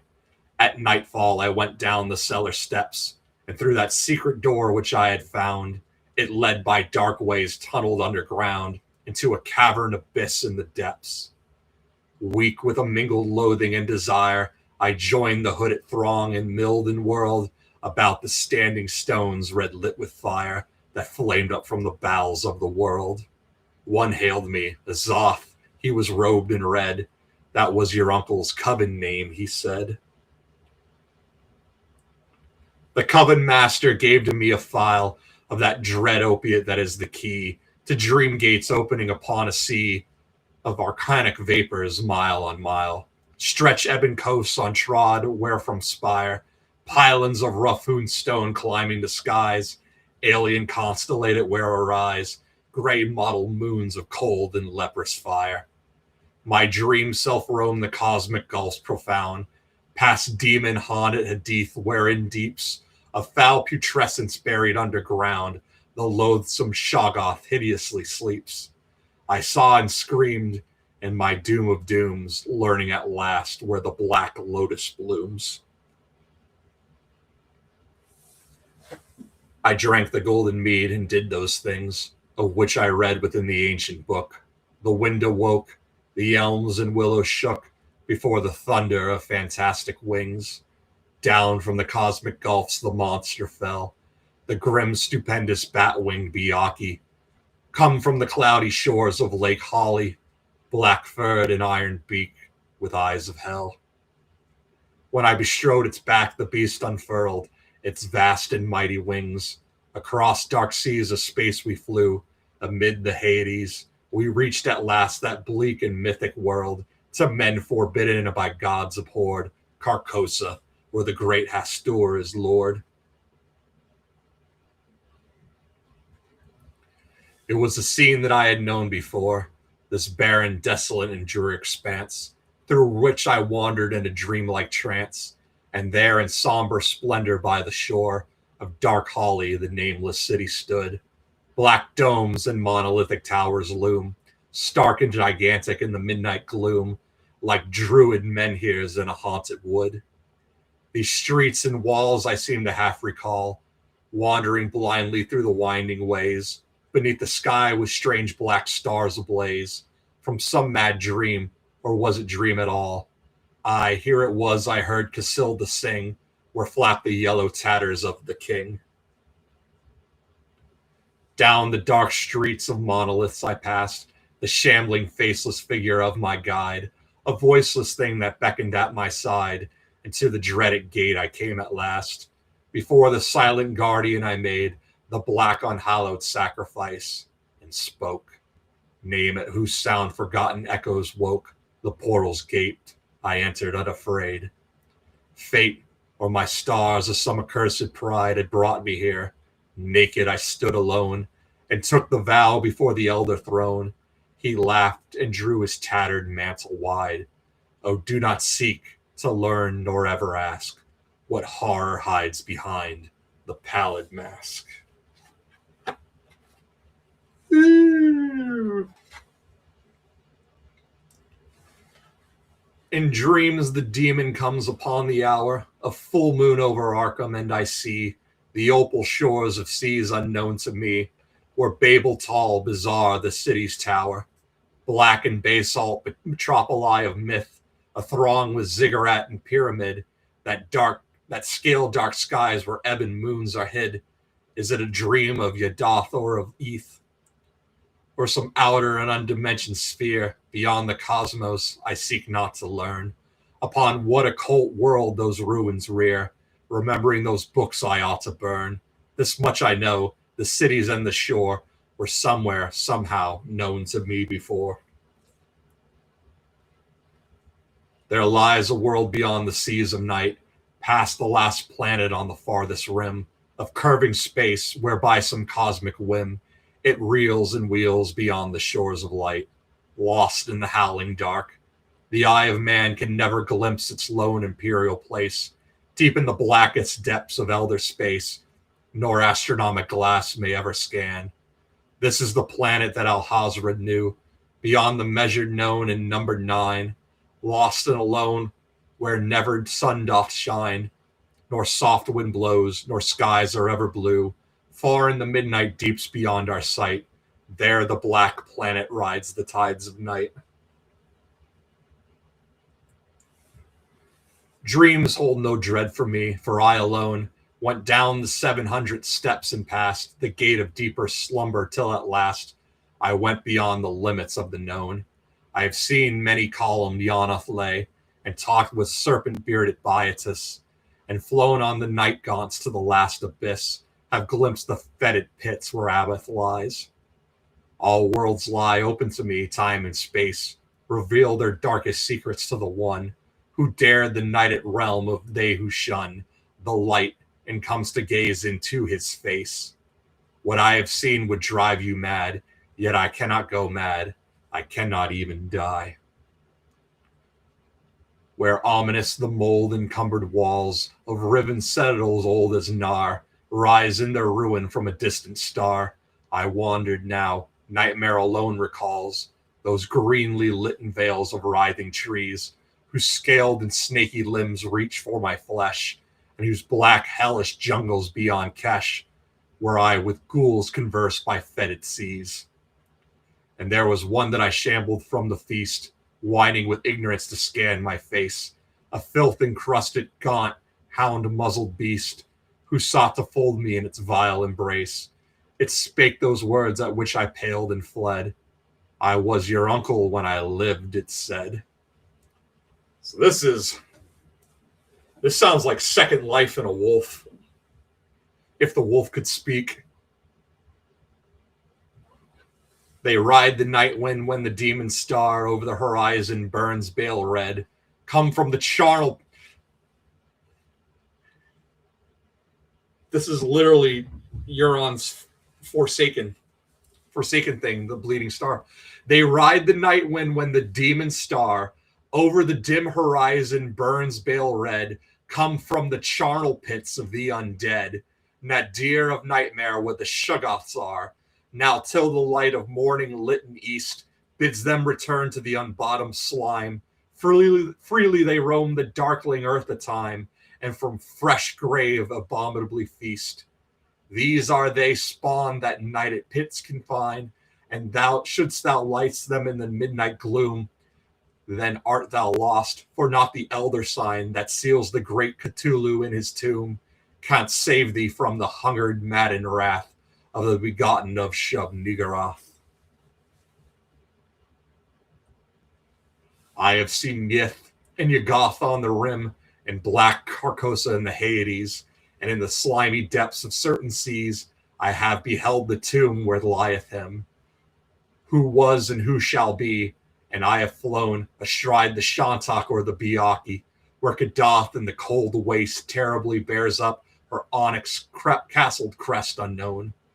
I have conversed with seer and archmage in glacier-buried drear Comorium, and traced the maggot-eaten parchment page of tombs that Sithagwa carried from. Dim vast Sychronosh, I am no more sane, for too much horror burns away the brain.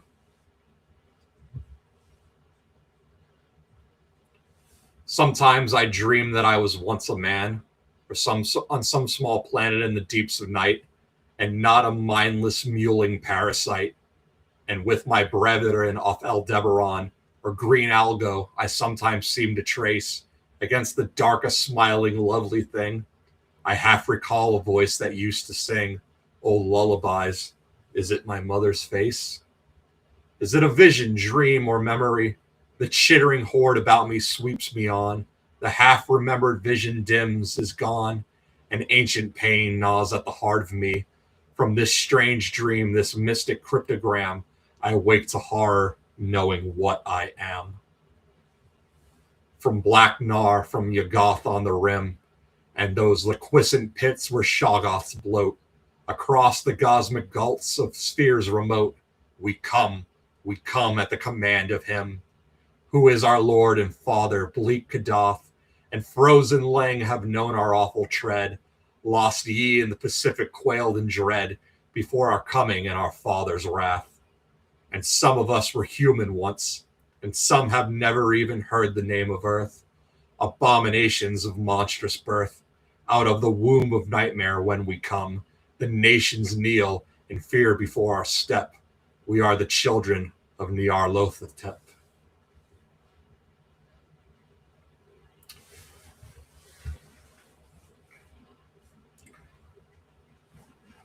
And we will end this with one more.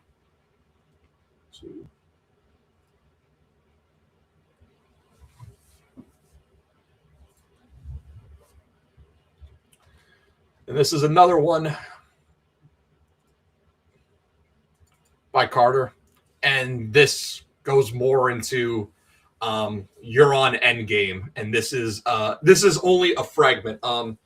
This last story that we're going to end on, it's called Carcosa's Story About Holly. The problem with this story is that Lynn Carter died before he could finish it. That's why it has such a name that doesn't sound like a proper title.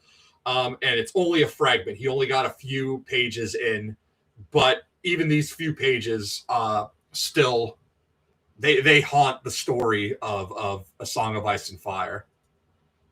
And hopefully you'll see what I mean, but we'll do some explanation.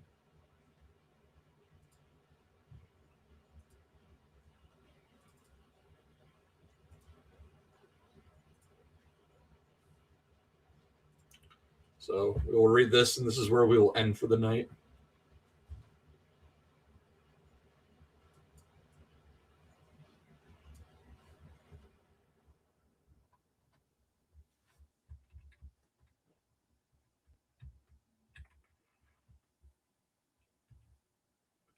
Oh yeah, and you even see the skull teeth make out True Detective.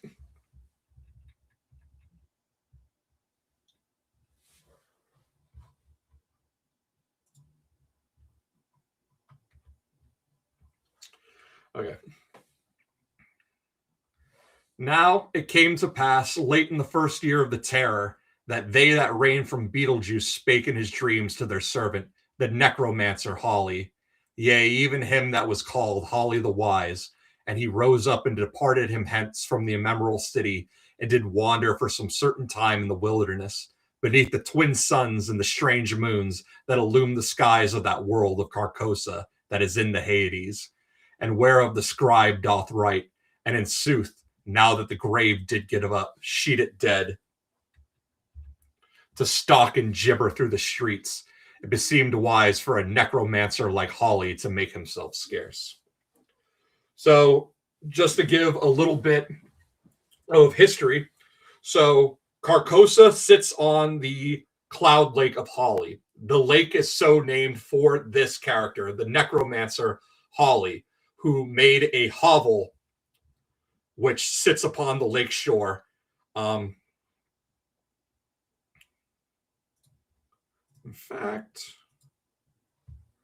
I actually have art of this.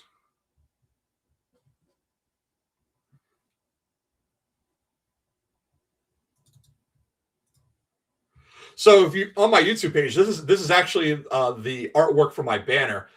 This is At the Shore of Lake Holly by Yuri Shepard. And you can see, so here's the Lake of Holly. You can see the city of Carcosa in the distance. You see the swirling clouds that rise up from the lake. And yeah, here's Holly. So this character right here with the shaft, this would be Holly himself, the necromancer who lives in his little hut, his little shack all along the beaches overlooking Holly. And this is like it's almost like some Euron damp hair imagery, because Euron, the drowned priest, doesn't really have a home. He lives on the beach. He has to take refuge from people who give it to him, or he has to make like some kind of makeshift hut along the beaches and the shore. So this guy with his stick, this may as well be the damp hair with that whacking stick that old drowned priest of old used to have.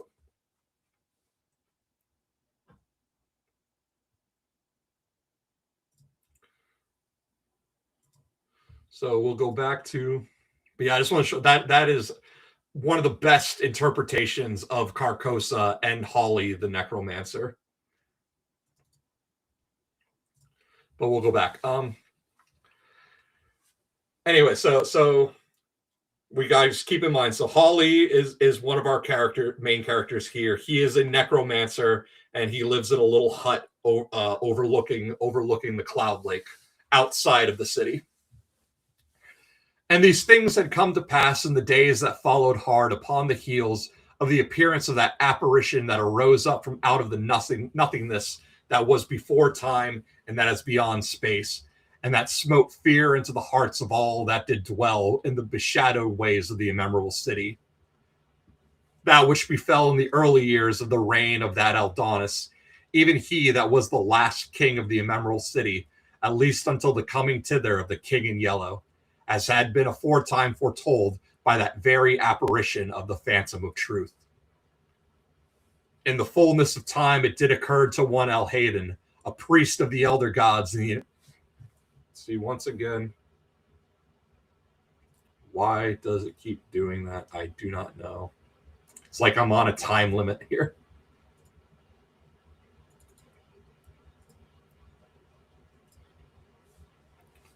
So, in the immemorable city that Hawley the Wise had written his testament, much that foreshadowed the curse that now smote the city of Aldonis, and that he had rid of the shades and permutations of that state, that by death is wrought greater change than hath been shown. Whereas in general, the spirit that removed cometh back upon occasion, and is sometimes seen of those in the flesh, appearing in the form of the body it bore. Yet hath it happened that the veritable body without the spirit hath walked. And it is attested of those encountering them who have lived to speak thereon, that a lich so raised up hath no natural affection, nor remembrance thereof, but only hate. Also it is known that some spirits which in life were benign become by death evil altogether. So you should be thinking of someone like Lady Stoneheart, first and foremost. And then there is John's resurrection. John's coming back, and like the second coming of Jesus, he ain't going to be too happy. Especially if what things that we theorize with Dave is that if John's body is stolen by the others for a time before he's wrestled back, will John come back more wolfish? Will he come back as a lich? Thus writ Hawley the Wise, and these words brought the priest Elhain to the attention of the king Aldonis. For it beseemed to this priest of the elder gods that if this necromancer was so deeply learned in the mysteries of death, he might well know the cause of the curse that now plagued the very streets of the immemorable city, where the dead walked and raved, and the living fled therefrom in fear. For it is not meet or seemly that the living and the dead should commingle, since they each belong to a different sphere. And to these sentiments agreed and rightful heartily, the king Aldonis gave as his fiat that the priest Elhain should seek out the necromancer Hawley and whatever far and fabulous born he now had.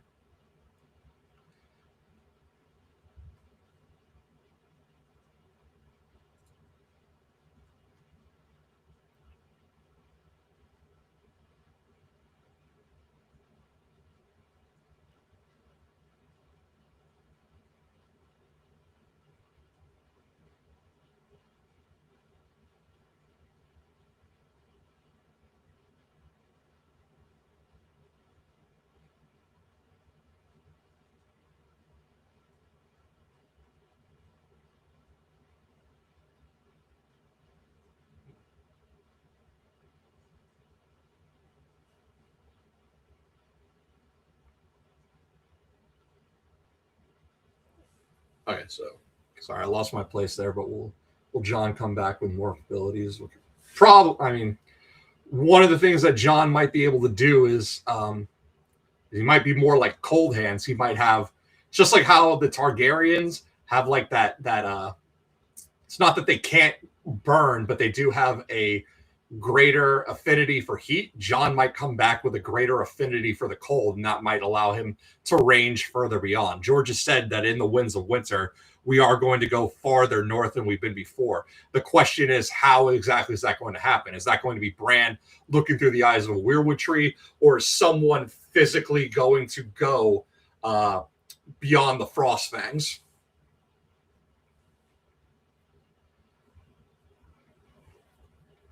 So, but here's where I want to make it. So this is why the city of Carcosa along with being a Stagai and a Shy stand-in, it's also like the Great Empire of the Dawn. But specifically the Great Empire of the Dawn during the Long Night. It is here we have seen the dead are walking again. And of course, thinking to Song of Ice and Fire, the dead are walking again. The others are raising whites. They are bringing back the dead. This flies in the face of groups like the Faceless Men. All men must die. And yet here in Carcosa, the dead are walking and commingling. And this sounds like some Long Night imagery, the demons of the Lion of Night and all the other monsters that seem to spew forth after Bloodstone Emperor did what he did. So, of course, if you have a necromancer living in the outskirts of town, right, and now the dead are walking, he's going to be prime suspect number one, right? Where are the dead? Why are the dead walking again? Oh, I bet you it's that necromancer who lives across the lake. He probably has something to do with this. Okay, priest, go find out what the hell's happened. Go talk to this necromancer and that essentially is the story. It's written in this old timey language, but essentially this priest El-Hadith is going to meet with Holly and be like, "Yo, did you raise the dead? There's walking dead up here. Did you do it?" And poor Holly has to be like, "No, man, I didn't do it. You know what did it? It's this other crap you people have been doing." And that's where we're going to get into here. And these things had come to pass in the days that followed hard upon the heels of the appearance of that apparition that arose up from out of the nothingness that was before time and that is beyond space, and that smote fear into the hearts of all those that did dwell in the beshadowed ways of the Emerald City. That which befell in the early years of the reign of that Aldonis, even that he was the last king of the Emerald City, at least until the coming thither of the King in Yellow, as had been aforetime foretold by that very apparition of the Phantom of Truth. In the fullness of time did it occur to one Elhain, a priest of the elder gods, that Holly the Wise had written in his testament much that foreshadowed the curse, and now smote the city of Aldonis, and that he had writ of the shades and permutations of that state, and that by death is wrought greater change than hath been shown, whereas in general the spirit that removeth cometh back upon occasion.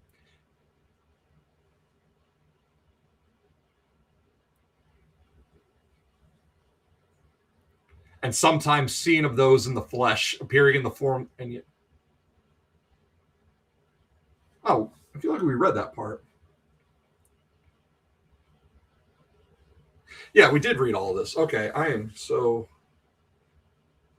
this isn't a normal Kindle document, so this one's not really working as well. Okay. So Elhain should seek out the necromancer and in his hovel.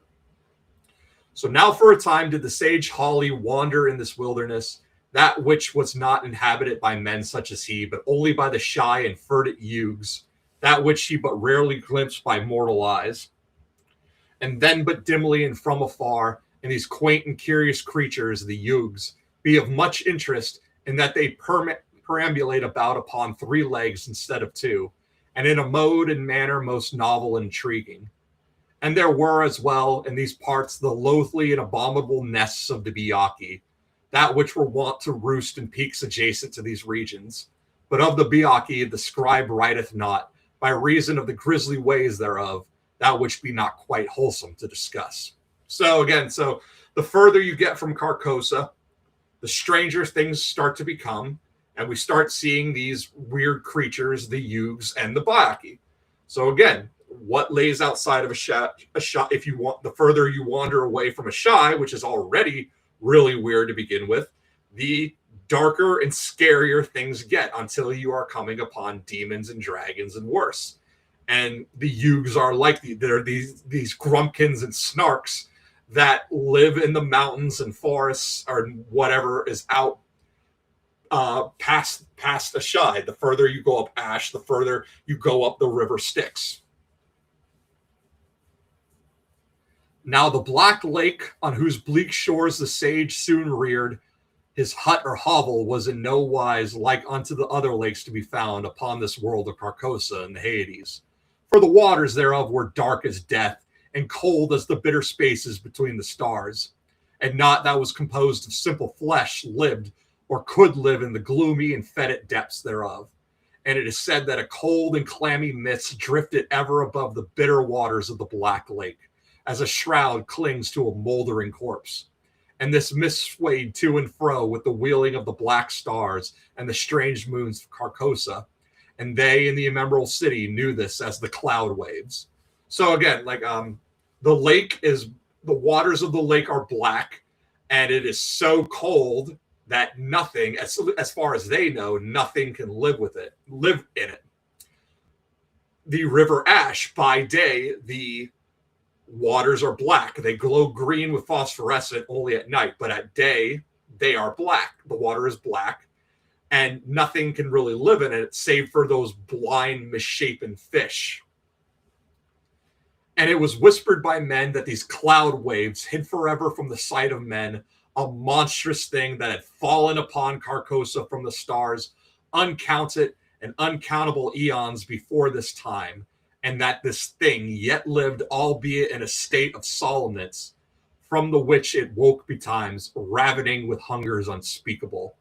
And the sages said that this dweller in the depths was of the very spawn of Azathoth, and half-brother even to dread Cthulhu, the lord of the great abyss, and that the thing in the lake had made it with the black ewe with 1,000 young.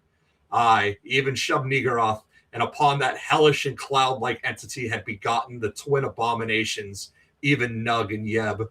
And it was deemed imprudent to utter upon the lips of men the name of the thing in the lake, wherefore was it known as the unspeakable. So, something fell from the stars and landed in the lake. It is now living at the bottom of it. So this is more of this meteor, something falling from the stars and landing in the shadows, in the Shadowlands, most likely in Skagai. Something is there. Something is living there. It's still there, and it hungers. When in the fullness of time the priest Elhain had sought out the hovel wherein dwelt the necromancer, and had made converse with Holly the Wise upon the matter, which had roused all of Hall Elion, for there be diverse sorts of death, some wherein the body remaineth, and in some it vanisheth quite away with the spirit. And saith yet further, now this commonly occurreth only in solitude, such being the will of the elder gods, and none seeing the end thereof, we say the man is lost, or gone upon a long journey, which indeed he hath, but sometimes it hath happened in the full sight of many, as abundant testimony showeth. In one kind of death the spirit also dieth, and this it hath been known to do whilst yet the body waste in vigor for many years.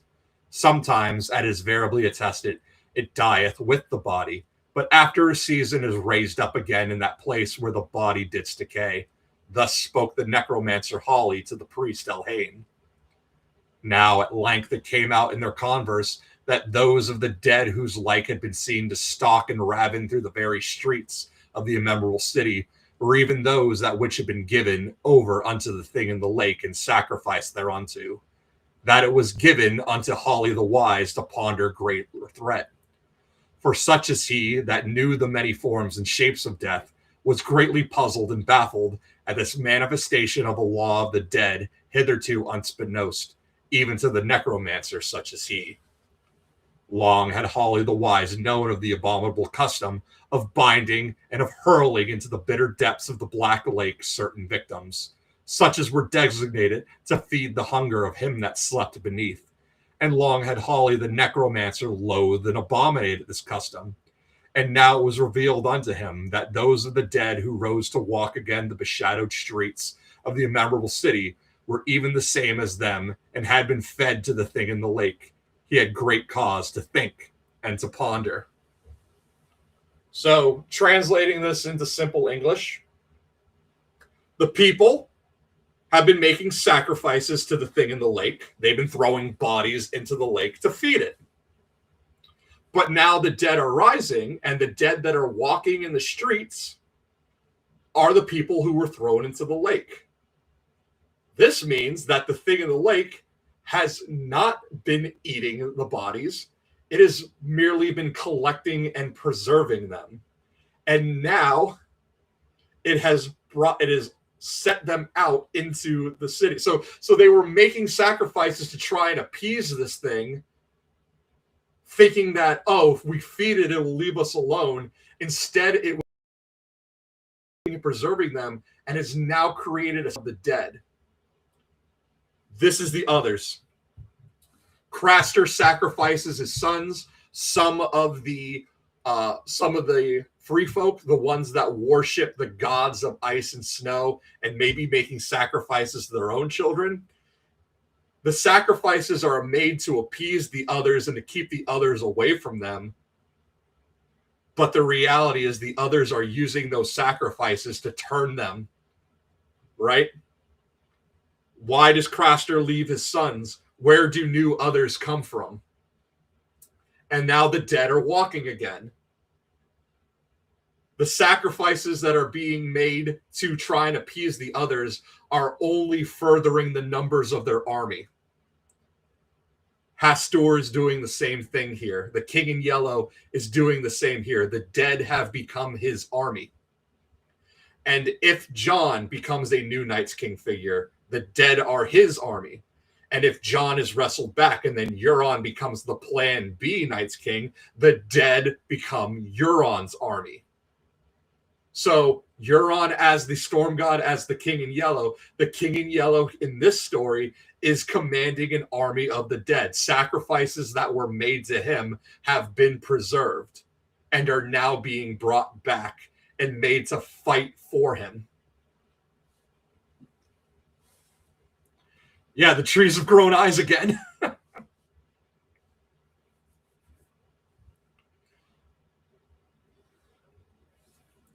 For well was it known to such as Holly the Wise that the thing that had been of old hurled into the Black Lake was even Hastur. Hastur the unspeakable, him who is not to be named, great prince of the old ones, prince and rebel against the elder gods. And this is more, what is Euron? Euron, while Balin, in the time that Balin proclaims himself king of the Iron Islands, this makes Euron a prince. Euron has now named himself king because of the King's Moot. But Euron rebels against the drowned god. He rebels against the Ironborn faith. And yet he is their king. He is a rebel king. Hastur is like a rebel king amongst the elder gods, and he wars against his own brother, just as Euron wars against his brothers. He has killed 3, and he has sent a 4th off on a suicide mission, and he now has a 5th tied to the prow of his ship as a sacrifice. This is what makes Euron a King in Yellow figure. Not chained in the depths of the Black Lake waste Hastur in these days, but hiding therein, wary and fearful of discovery by those whom he hath betrayed and fled therefrom. And whereas Euron has been in exile. And he was exiled until Balin was dead. The exile that Balin left on him was, you aren't to return to the Iron Islands until I'm dead. And then what happens? Balon falls from the bridge, and the next day Euron is back.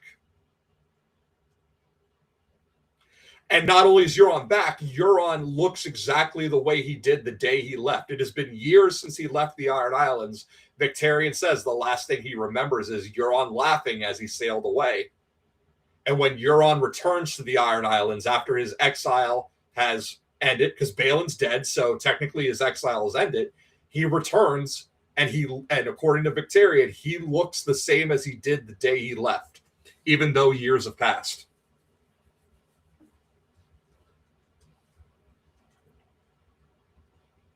At very great and powerful was Hastur, whereof was spoken the scribe knoweth not, and therefore he writeth not. But upon the morrow it is said that the necromancer sought out the shale of the rocky cliffs and found there amongst a certain gray-green stone, whose name the scribe knoweth not, and that from this stone with patient labor did the necromancer cut certain signs and sigils. 5 pointed stars were these, with blunted tips, and in the very midst thereof were cut in shapes like lozenges, open at both ends, containing shapes like unto towers of flame. So these are the star stones. They become an artifact more in the Derleth mythos, when Derleth takes over from Lovecraft. They are carved from this greasy gray green stone into the shapes of 5-pointed stars. Obviously, the 5-pointed stars have the ability to ward off the elder things and the old gods. They can't kill them, but they can ward them off. They are, however, capable of killing servants of the old ones. And in most stories, they end where the star stones are used. The stars, it's usually a deep one that gets murked. But the Byakhee, the dead dragons, are servants of Hastur. So that means that the star stones can also, along with being able to kill deep ones, they can kill Byakhee, they can kill Shantox, they can kill Chow Chow, they can kill zombies, they can kill all of these creatures that become servants of the old ones and the elder things. The Starstone can kill them. So again, a Starstone can kill a dragon here in Lovecraft's world. Now we follow that to A Song of Ice and Fire, and we apply it there. What can kill a dragon in A Song of Ice and Fire? Because dragons can be slain.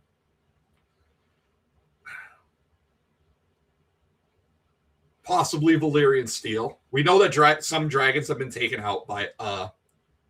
Actually, no, it's not even about the ones with dragons. It's what can kill others. What can kill others? It's what's important, right? Dragon glass can kill others.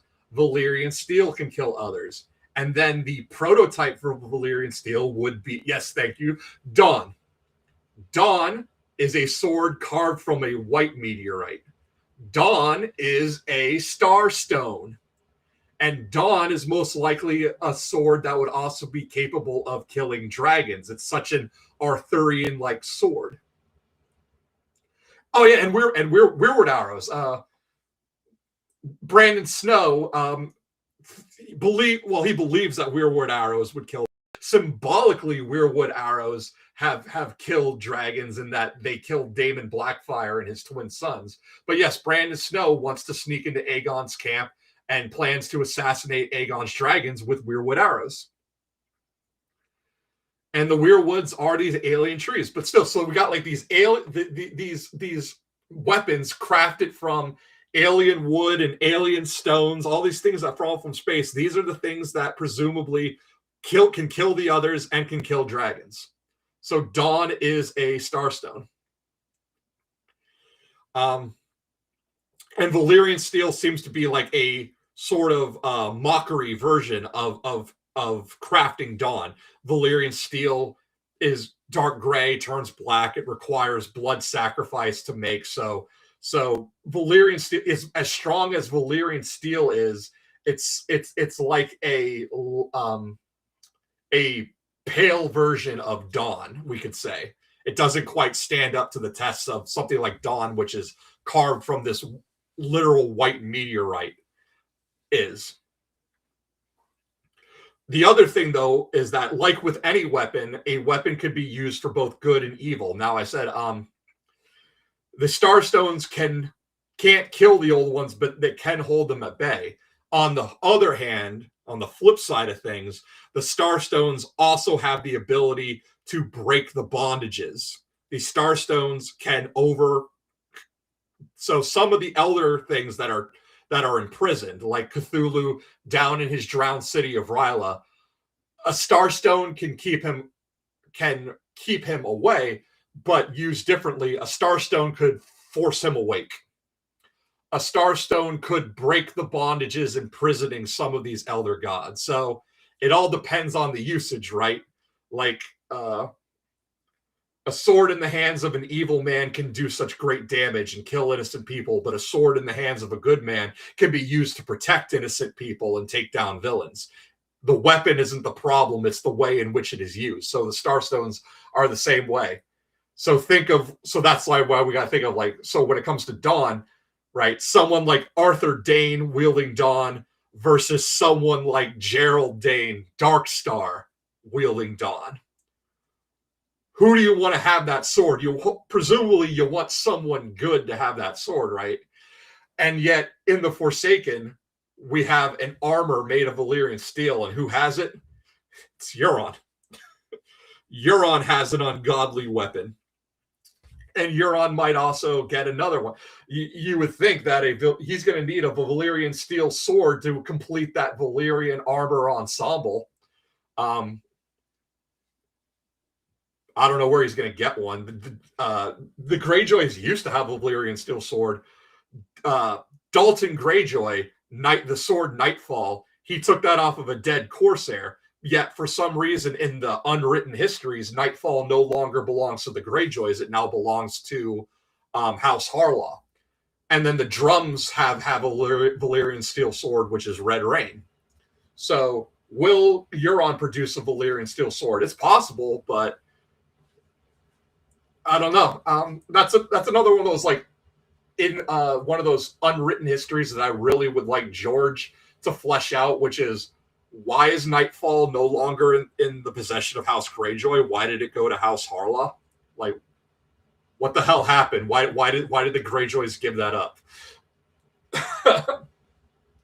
There's got to be a reason. That's one of those questions I would love to ask George, along with how the hell did the Peaks still have a castle after killing a king? Why is Nightfall no longer with the Greyjoys?